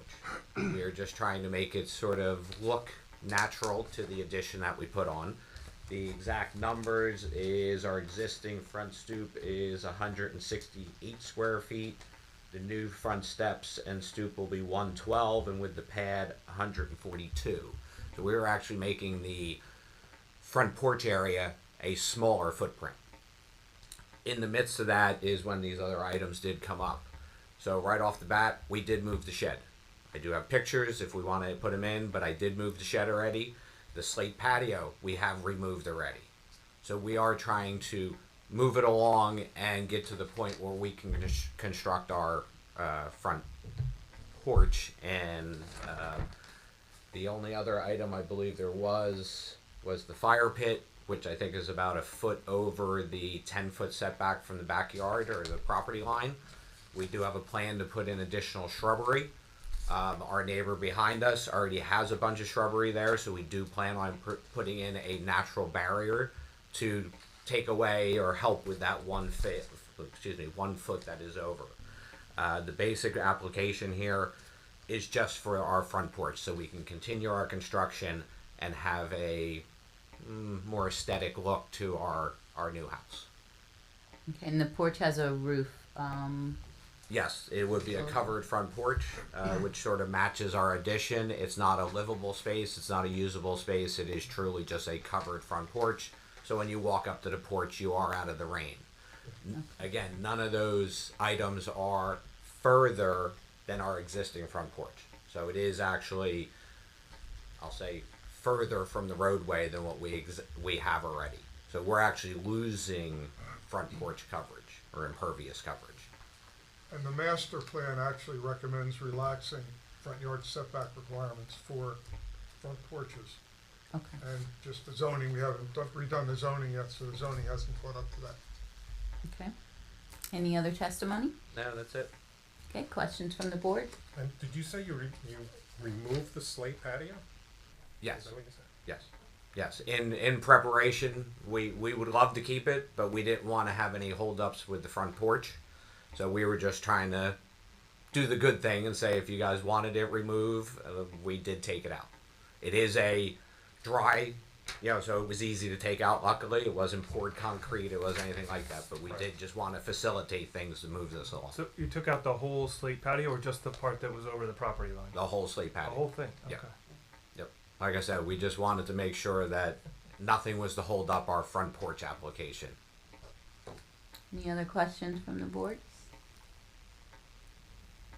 Questions from My wife is asking if we can keep it. We'd like to.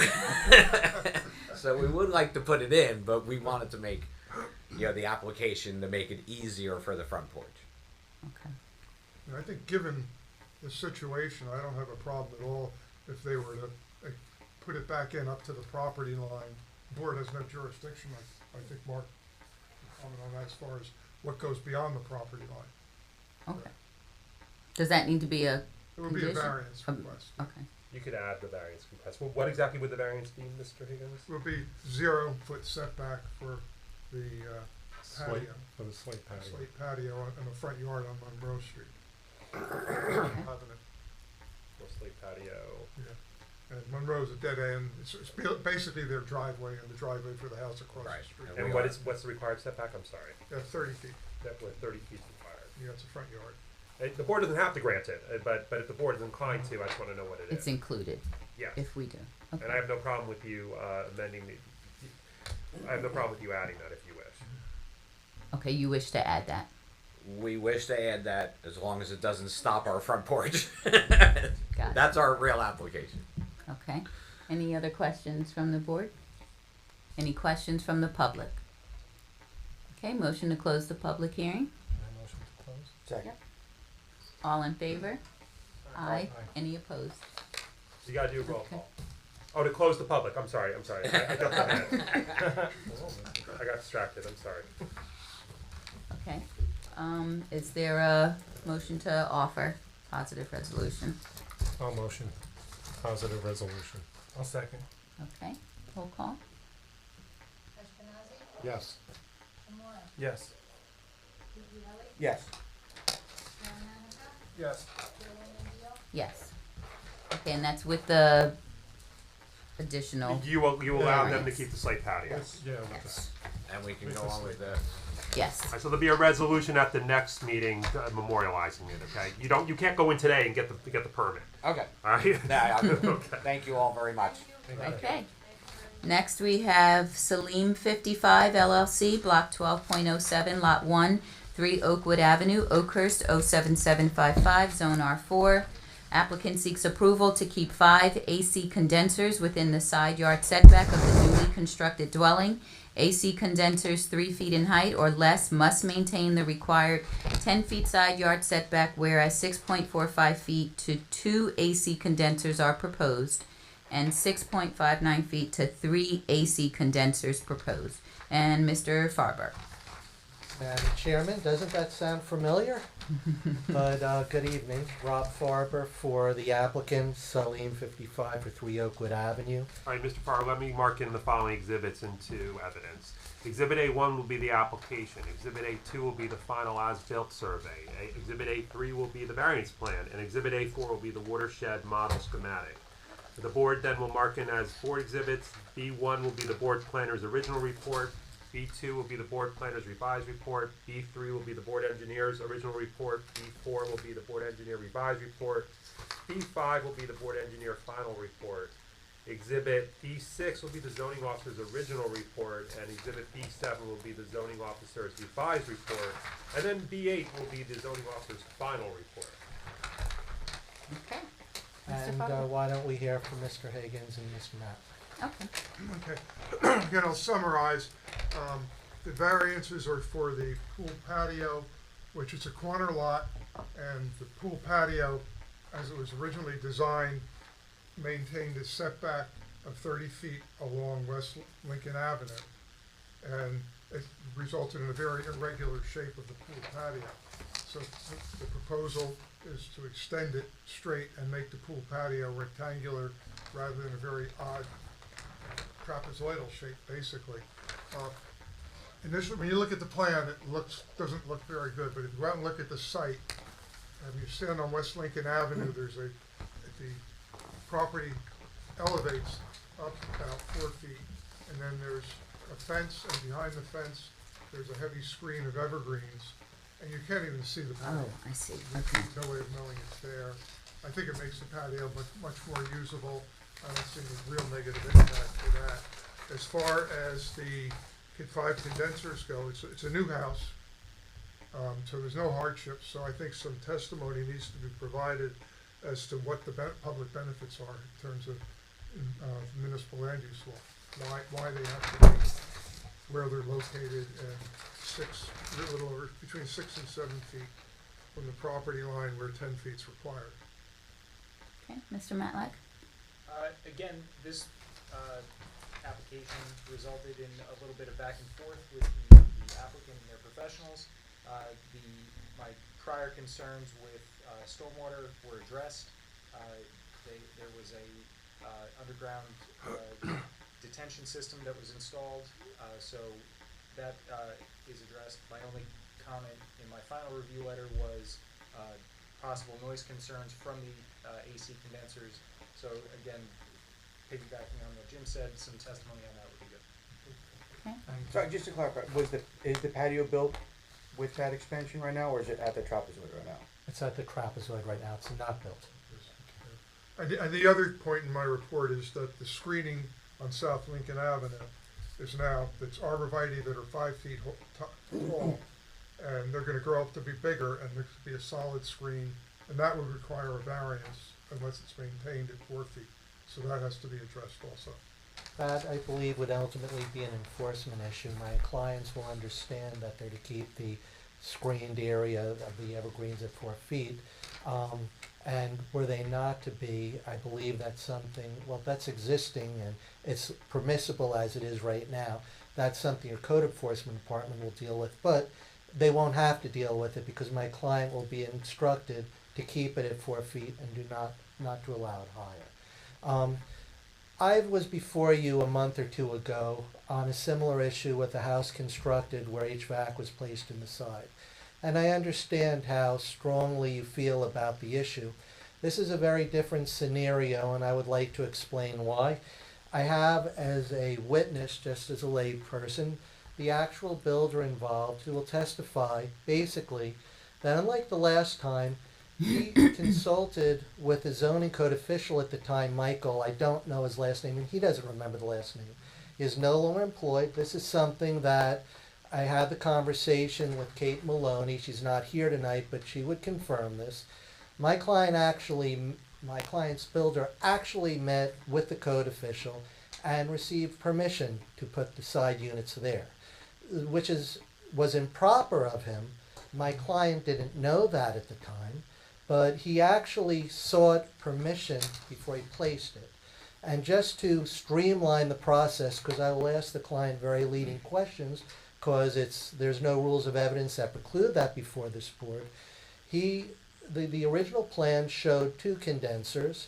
He came. There is documentation that if the board wishes marked, it can be. It will show that 5 condensers are identified. The placement was drawn on a survey, my client will testify, approved by your code official. But I've done a Freedom of Information Act. Miss Maloney looked for it, and I looked for it, frankly, and my client looked for it. We can't find what was drawn. So it's going to be his testimony that he did receive permission to place these there.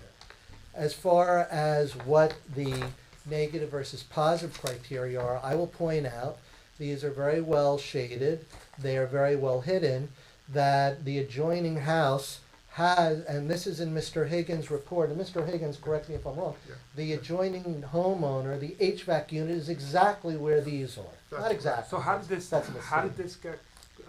get before you if they're already in? Because you went in for the pool application? No. The pool, they realized is built, there was not what was on the original plan.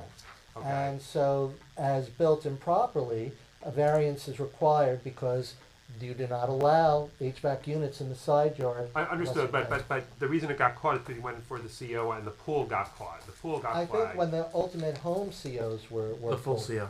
Yeah. The full CO and when the The inspector... full, the house The CO. full The CO. full house CO, when he With went the in, he pool. realized that the air condensers were in the wrong place. But- or it didn't have that right. They didn't need to have that. Estoppel isn't an argument that I can make to the board, but it is a consideration. Because one of the concerns you have when a existing thing is done and the negative and positive criteria will basically work, even though there's no hardship because it was a new construction. But one of the considerations has to be, and it's a great concern to you, my client sought to do this legally. My client had erroneous a wrong opinion given by a Ocean Township zoning official that he was permitted to put this. So he wasn't a cowboy, point blank. And with no further ado, I'll just let the board know. I mean, you don't have to grant the variance because of that. There's actually case law on this that says you don't. And I'm not suggesting you shouldn't give the variance. I'm just saying that the fact that the fact that an employee of the town who was able to give that approval gives the approval doesn't mean that it's okay if the employee messed up. I want to point something out, and Mark, back me up on this. I used a legal term. I said this fact does not create an estoppel for the board. Correct. Which I said that to you. You I did. just want you to know. I didn't say just because your guy approved it means you got to grant it. I was saying that doesn't mean that. But I am asking you because given the criteria are basically even here, in my, it's for you to decide, but the argument can be made because driving by the house, the units are totally shaded. That will be the testimony. The HVAC units are where they were at the original home, which is irrelevant, but they are exactly across, not exactly, I'm using the word exactly, which is inaccurate, but the HVAC units are where the neighbor's HVAC units are essentially. So, and his is in the side yard also, his is not conforming, but he's not making an application, we are. I just want to say this because of any punitive thoughts you may have, because the client did something illegal. He didn't act with, to use another legal term, mens rea, criminal intent. He thought he was doing it legally. So, having said that, Right. may we And please... the board certainly cannot penalize the applicant. They have to find that the criteria hasn't been met. Yeah. So, But I do have a question for you, Mark.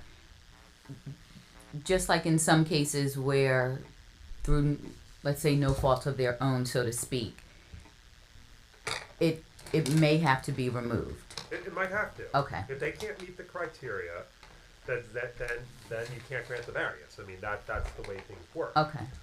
But with that said, you certainly can give consideration to the fact, I don't disagree with Mr. Farber that you can give consideration to the fact that it's there already, and there's presumably nobody here tonight to complain about it. So maybe it's not creating like a negative impact. Okay. All right, you can do that also, but I just didn't. The only reason I jumped in was I didn't want to leave the board with the impression that you had no choice because the zoning officer or whoever approved it at some point in time in error. And I just want to reiterate, I never. You never said it. You never said it. And I'm not accusing you of having said it. I just wanted the board to be very clear that they do have a choice. Okay. Based upon the facts presented. This is Abe Soria. Stand up, please. Oh, I have to stand. If you can raise your right hand, do you I affirm? affirm, right? I could affirm? You can affirm, yes. Do you affirm to tell the truth, the whole truth? Yes. And I'm sorry, just say your last name again. Soria. Soria. Could you spell that, please? SERUYA. And your first name? I'm sorry. Abraham. Abraham. Okay. Why don't you mark this as Soria one? So well, we'll just mark it as A5. It's your And normal that's the exhibit. document because you couldn't find the other one? That's No, what? I'll explain later. Oh, okay. These are essentially A5 are essentially your permits that you got from the township. Yeah, I'll explain. Okay. It's not code official. Okay, so I took a few notes. First, I want to commend you guys for volunteering so much You of can your sit. time to the board. I don't know how you guys do it because I'm here one night and I'm ready to go home. But okay, so a few things. I just want to introduce myself. I've been a builder in this town for 16 years personally, and my father, who we're partners, has been working here for 25 years. So we're not new to the town. We try and follow all the rules. You've never seen us here before. A lot of times, like a pool deck will be 3 inches over. We have to cut that whole thing back, take out the cement, and we know it. That's what we have to do. We don't come for permission when we make a mistake. But this is a little bit different. So there was this zoning officer, Michael. I'm sure Claire remembers him, but it was sort of a mess when he was around. We did get these HVAC permits approved on a plan, and the proof is that the building department will not approve the HVAC permit until the condensers are located on a plan. So we did locate that on a plan.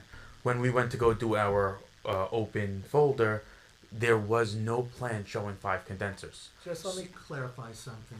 The plan that the code official approved showed the 5 units in the side yard within the 10-foot setback. Correct. And you had permission before you put them in. You saw Well before when this permit was applied for, so probably about a year before I put them in. So there was the plan that was approved was not in the folder, but this wouldn't have been approved without that plan. So it has to have been somewhere. Side note is there's nowhere else really for these units to go. The front is on the setback. The left side of the house is pretty much on the setback. It's technically a front yard because It it's has a corner, so I don't know if you could call that a hardship, and then the rear of the house has a large masonry covered patio. So this is sort of really the only location where it would fit. Again, the neighbor's air conditioning is also on the line. Also, the previous home that we demolished to build this one had the air conditionings also closer to the property line than we have them now. And I guess that's pretty much it, other than the fact. Let me ask you a few questions. The units themselves are masked. You can't see them from the street, can you? Not that I know of. I don't think so. If I represent there's trees and a fence, and it kind of blocks the view to the side of the house. Is that correct? I think so. Okay. Yeah, there's a fence. Additionally, are these lab units, are they relatively quiet? No, they're 13 SEER, so they're relatively quiet. Okay, and they are opposite the other home owner, correct? Correct. Nothing further. Okay. Mr. Higgins, just to add testimony, the portion about it can only be the plan had to have been in place for it to be approved. That's accurate? I'll tell you from a legal perspective, it has to be. Okay. The sub-code official wouldn't have signed off on those Okay. permits unless they had something Gotcha. saying that they were allowed to be there. Okay. Okay, questions from the board? Yeah, what kind of buffer do you have? You have a fence there? Between the property lines, On the property line? there's definitely a fence on the property line. I'm just trying to think if there might be green emerald greens also running along the fence. And you said Yeah. the next homeowner has his air conditioned units on the same side. Yes. They're much older units. I've seen them, and they're bigger and older. I'm going to show the board and the witness, this is A6, does this show the buffer as it existed in fact in Yes. May when I was there? You can see the sleeve of my suit. You know what I'm So talking is the unit behind there? Well, I'm going to explain that. The unit, I'm going to present this. I wish Does I that had more have to than be one, marked? but I marked it as A6. Okay. It's A6. This is, these are the units themselves. These are the units themselves. You can Rob, can you hardly show us see- too, please? Because Oh, I apologize. where's the units? Yeah, these are the units, Okay. guys, these Okay. are the units. Yeah. Oh, so that's the neighbors. Is that neighbor? That, I'm going to get to that. The other side of the tree. Yeah, you can see my wrist. I see and your I wrist. Push this tree back, because if you look down, you can see the very top, yes, you can see the very top of the condenser of the neighbor. That's the neighbor's house. Okay. Yep. Understood. Yep. So if you look at my fat ugly hand, which is pushing aside the thing, you see there's like a metal thing on the side? It's so, well, I'm not allowed to testify, but I couldn't get a better picture because the trees, the bushes are there, and it's so well screened. Those are the ACs and those are the neighbors. These are the ACs. And these that's are the neigh- neighbors. This is the Okay. neighbors. The neighbor only has one unit. It looks bigger than the ones my client. Oh, I thought there was two there. It's only There, one. there may have been two. I only saw one. Okay. From my It's looking, been a there while may- since I looked at There this. may have been two, but frankly, I don't want to trespass on the neighbors. And secondly, I couldn't see it because the bushes are so high, and, but I just wanted that. Good to clarify. Okay. And one thing I did look at is, it's a big house. And so I looked at the building coverage, when you look at the plans, the ordinance permits 25%, they're at 20. So it's not like they're overbuilding the site. And the impervious is at 44 and 65% is permitted. So again, when you look at it, it's not an overbuilding situation on the site. And it really does look like, even though it's a new house, this is probably, if they were to design it initially, and if the house wasn't built and if it were before you, I would probably be saying this is still the best location to put these units, particularly since this building is undersized. Okay. Mr. Matlack, any additional? Yeah, I'd say that what I was kind of looking for in testimony regarding the noise is some sort of noise dampening or screening, and vegetation shrubs are the best way to dampen the noise. So I think that the fact that you have those shrubs right along the fence line, that would be what I was looking for. Okay. Any other questions from the board? Did you guys bring a copy of the plans that were submitted that are lost? We don't have them. No one could find them. We can't. Wouldn't you guys have wouldn't you have a copy? No, of them? it was marked on site in the zoning office, and then they keep that You copy. guys wouldn't make a copy of that, being a builder in here for 20 years? No, they don't. They keep it in behind the. You wouldn't make a copy of the plans to show the 5 They never came into my hands. You do it behind the desk, and then the zoning officer takes it back to his folders. They never handed it over to me to be able to make a copy. This was something you sketched out that day. Is what you're saying. Yeah, we just marked it on the plan that day. I remembered it was in red pen. Just Mr. Saruya, you didn't keep a copy of these permits. The permits have copies. Well, a lot of the stuff that's in the file's rather voluminous, correct? Yeah. And it's not normal to keep copies of everything in the file, correct? I mean, there's certain things that are normal to keep copies of, like this has a contractor copy. You get a field copy of the plans. Right, because it's in triplicate. But and I'm pretty sure with engineering approval and stuff like that, they don't release a field copy. So it does sometimes get confusing to make sure you're working off the right plan. So with this, a field copy wasn't released or offered to be copied, and not usually. Okay. Any other questions from the board? Questions from the public? Motion to close the public hearing? Second? Second. All in favor? Aye. Aye. Any opposed? Okay. Is there a positive resolution? There's no conditions, right? Just the, They just yeah. have to meet, did you have anything in your letter? No. No? Alright, Yeah. so no. I would Okay. just Provided add testimony. that, I would just add that as far as the deck area is concerned, I don't think there's any real objection to that or any real problem.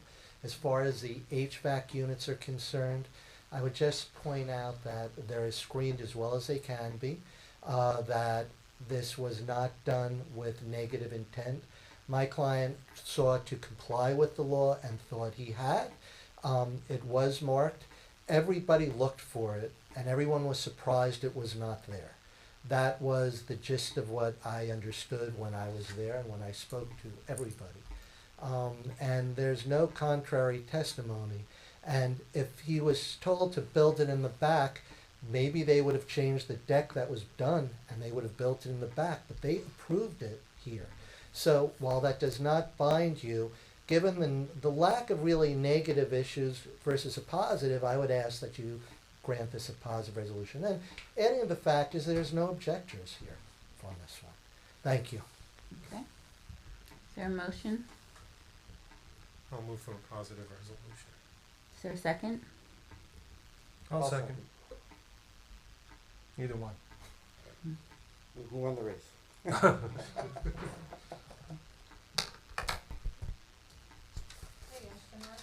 Yes. Yes. Yes. Yes. Yes. Thank you very much. Okay. I was about 20 minutes. Have a good right? night. Next case, Susan Padva and Jill Salvino, block 140.10, lot 11, 318 Parkview Avenue, Ocean 07712, Zone R4.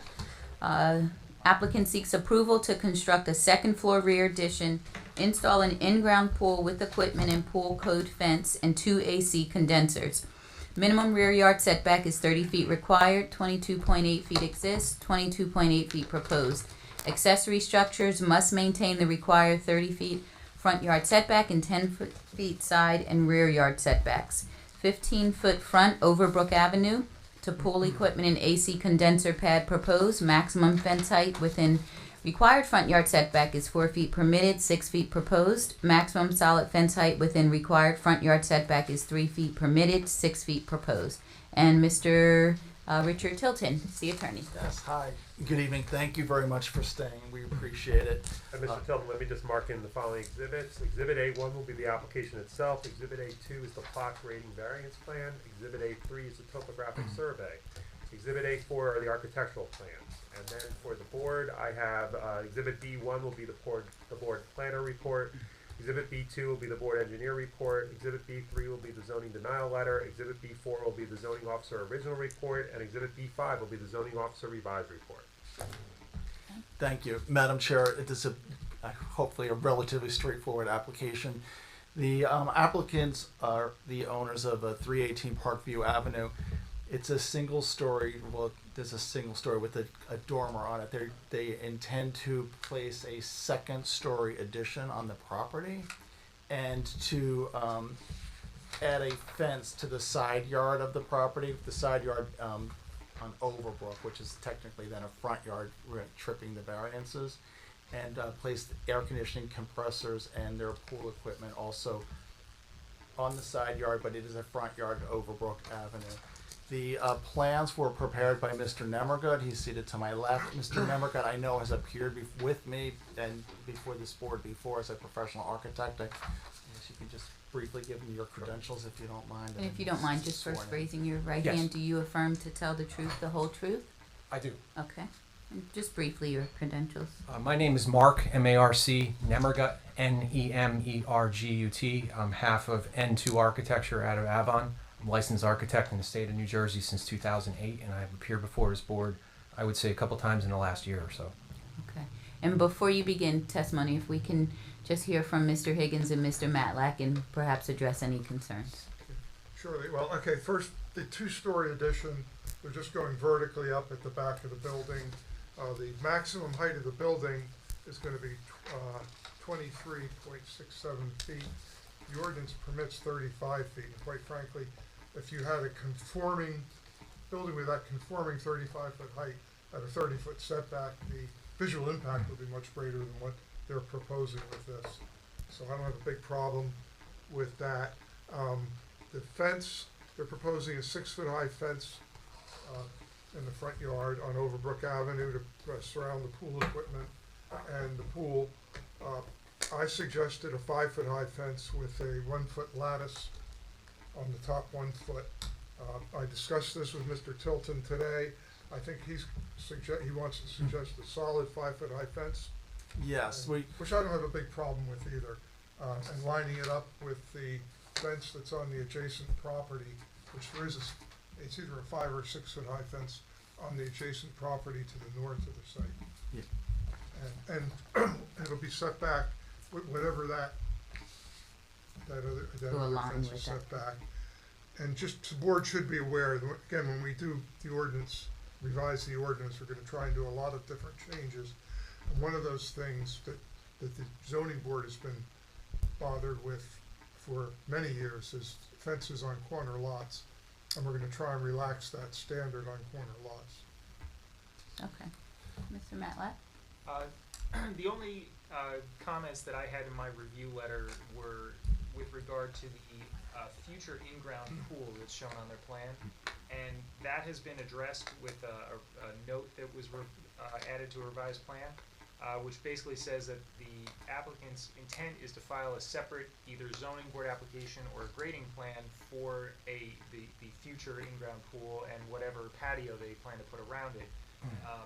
It's only shown on the plan as future in-ground pool to provide context for the pad that they're showing for the AC condensers and what will be pool equipment.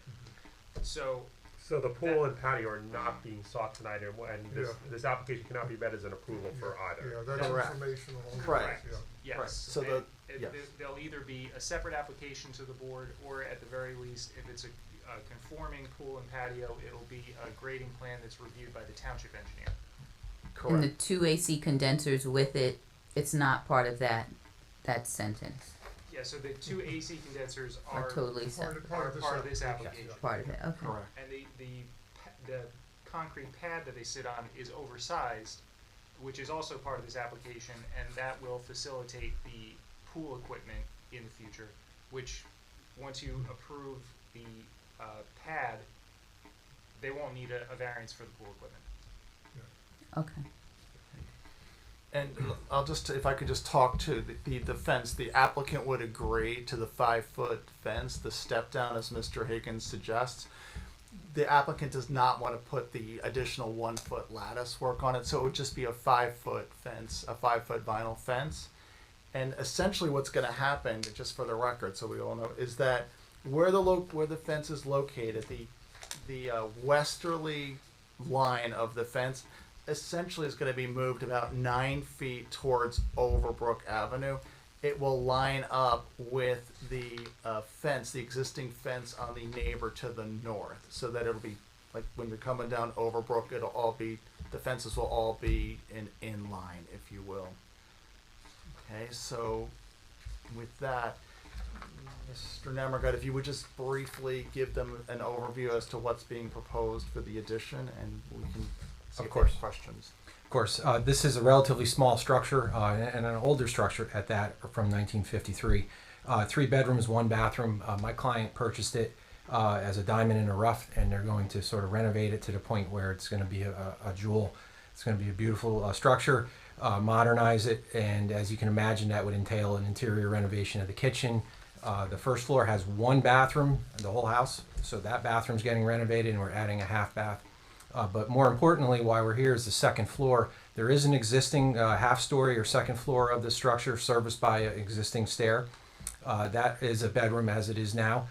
There's a dormer off the north end of the structure that offers headroom for that space. However, given the fact that we want to add a bedroom and the fact that we need, bless you, the fact that we need storage space, and I may add that this structure has a crawl space. It has a very small basement area in the middle or on the side for mechanical equipment, but has very limited storage.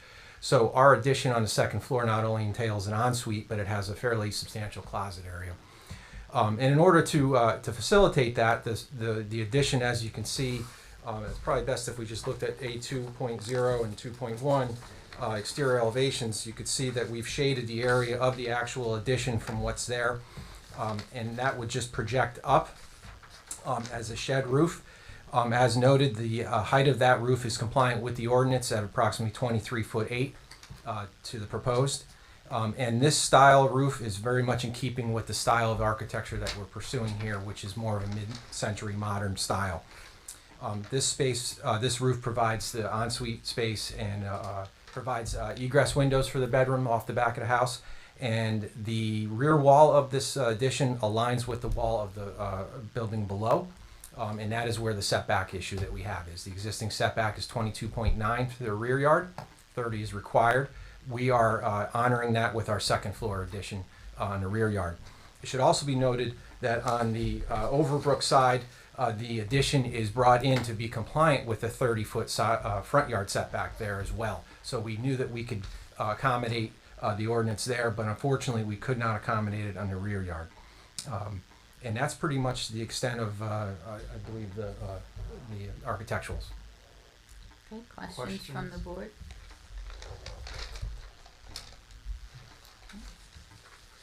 And Madam Chair, that's my witness. That's it. Okay, any questions from the public? Okay, motion to close the public hearing.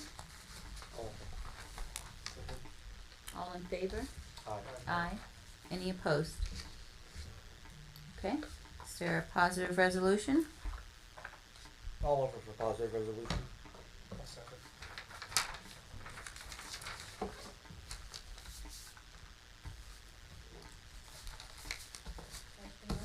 Yes. Yes, and I'll commend you for doing something other than a hip roof stucco behemoth. Thank you. Yes. Go left. Yes. Yes. Madam Chair, thank you. I Okay. really appreciate your time, and Clara, thank you. You're always very helpful. Thank you. Thank you very much. Thank you. I was on that, right? Madam Chair, may I suggest that we go into executive session before we adjourn for the evening Yes. for the purposes of discussing potential litigation? Okay. Yeah, well, we need a motion to go into executive. Oh, I'll offer to go into executive session. I'll second. Is there, That can be an all in favor. all in favor? Aye. Aye.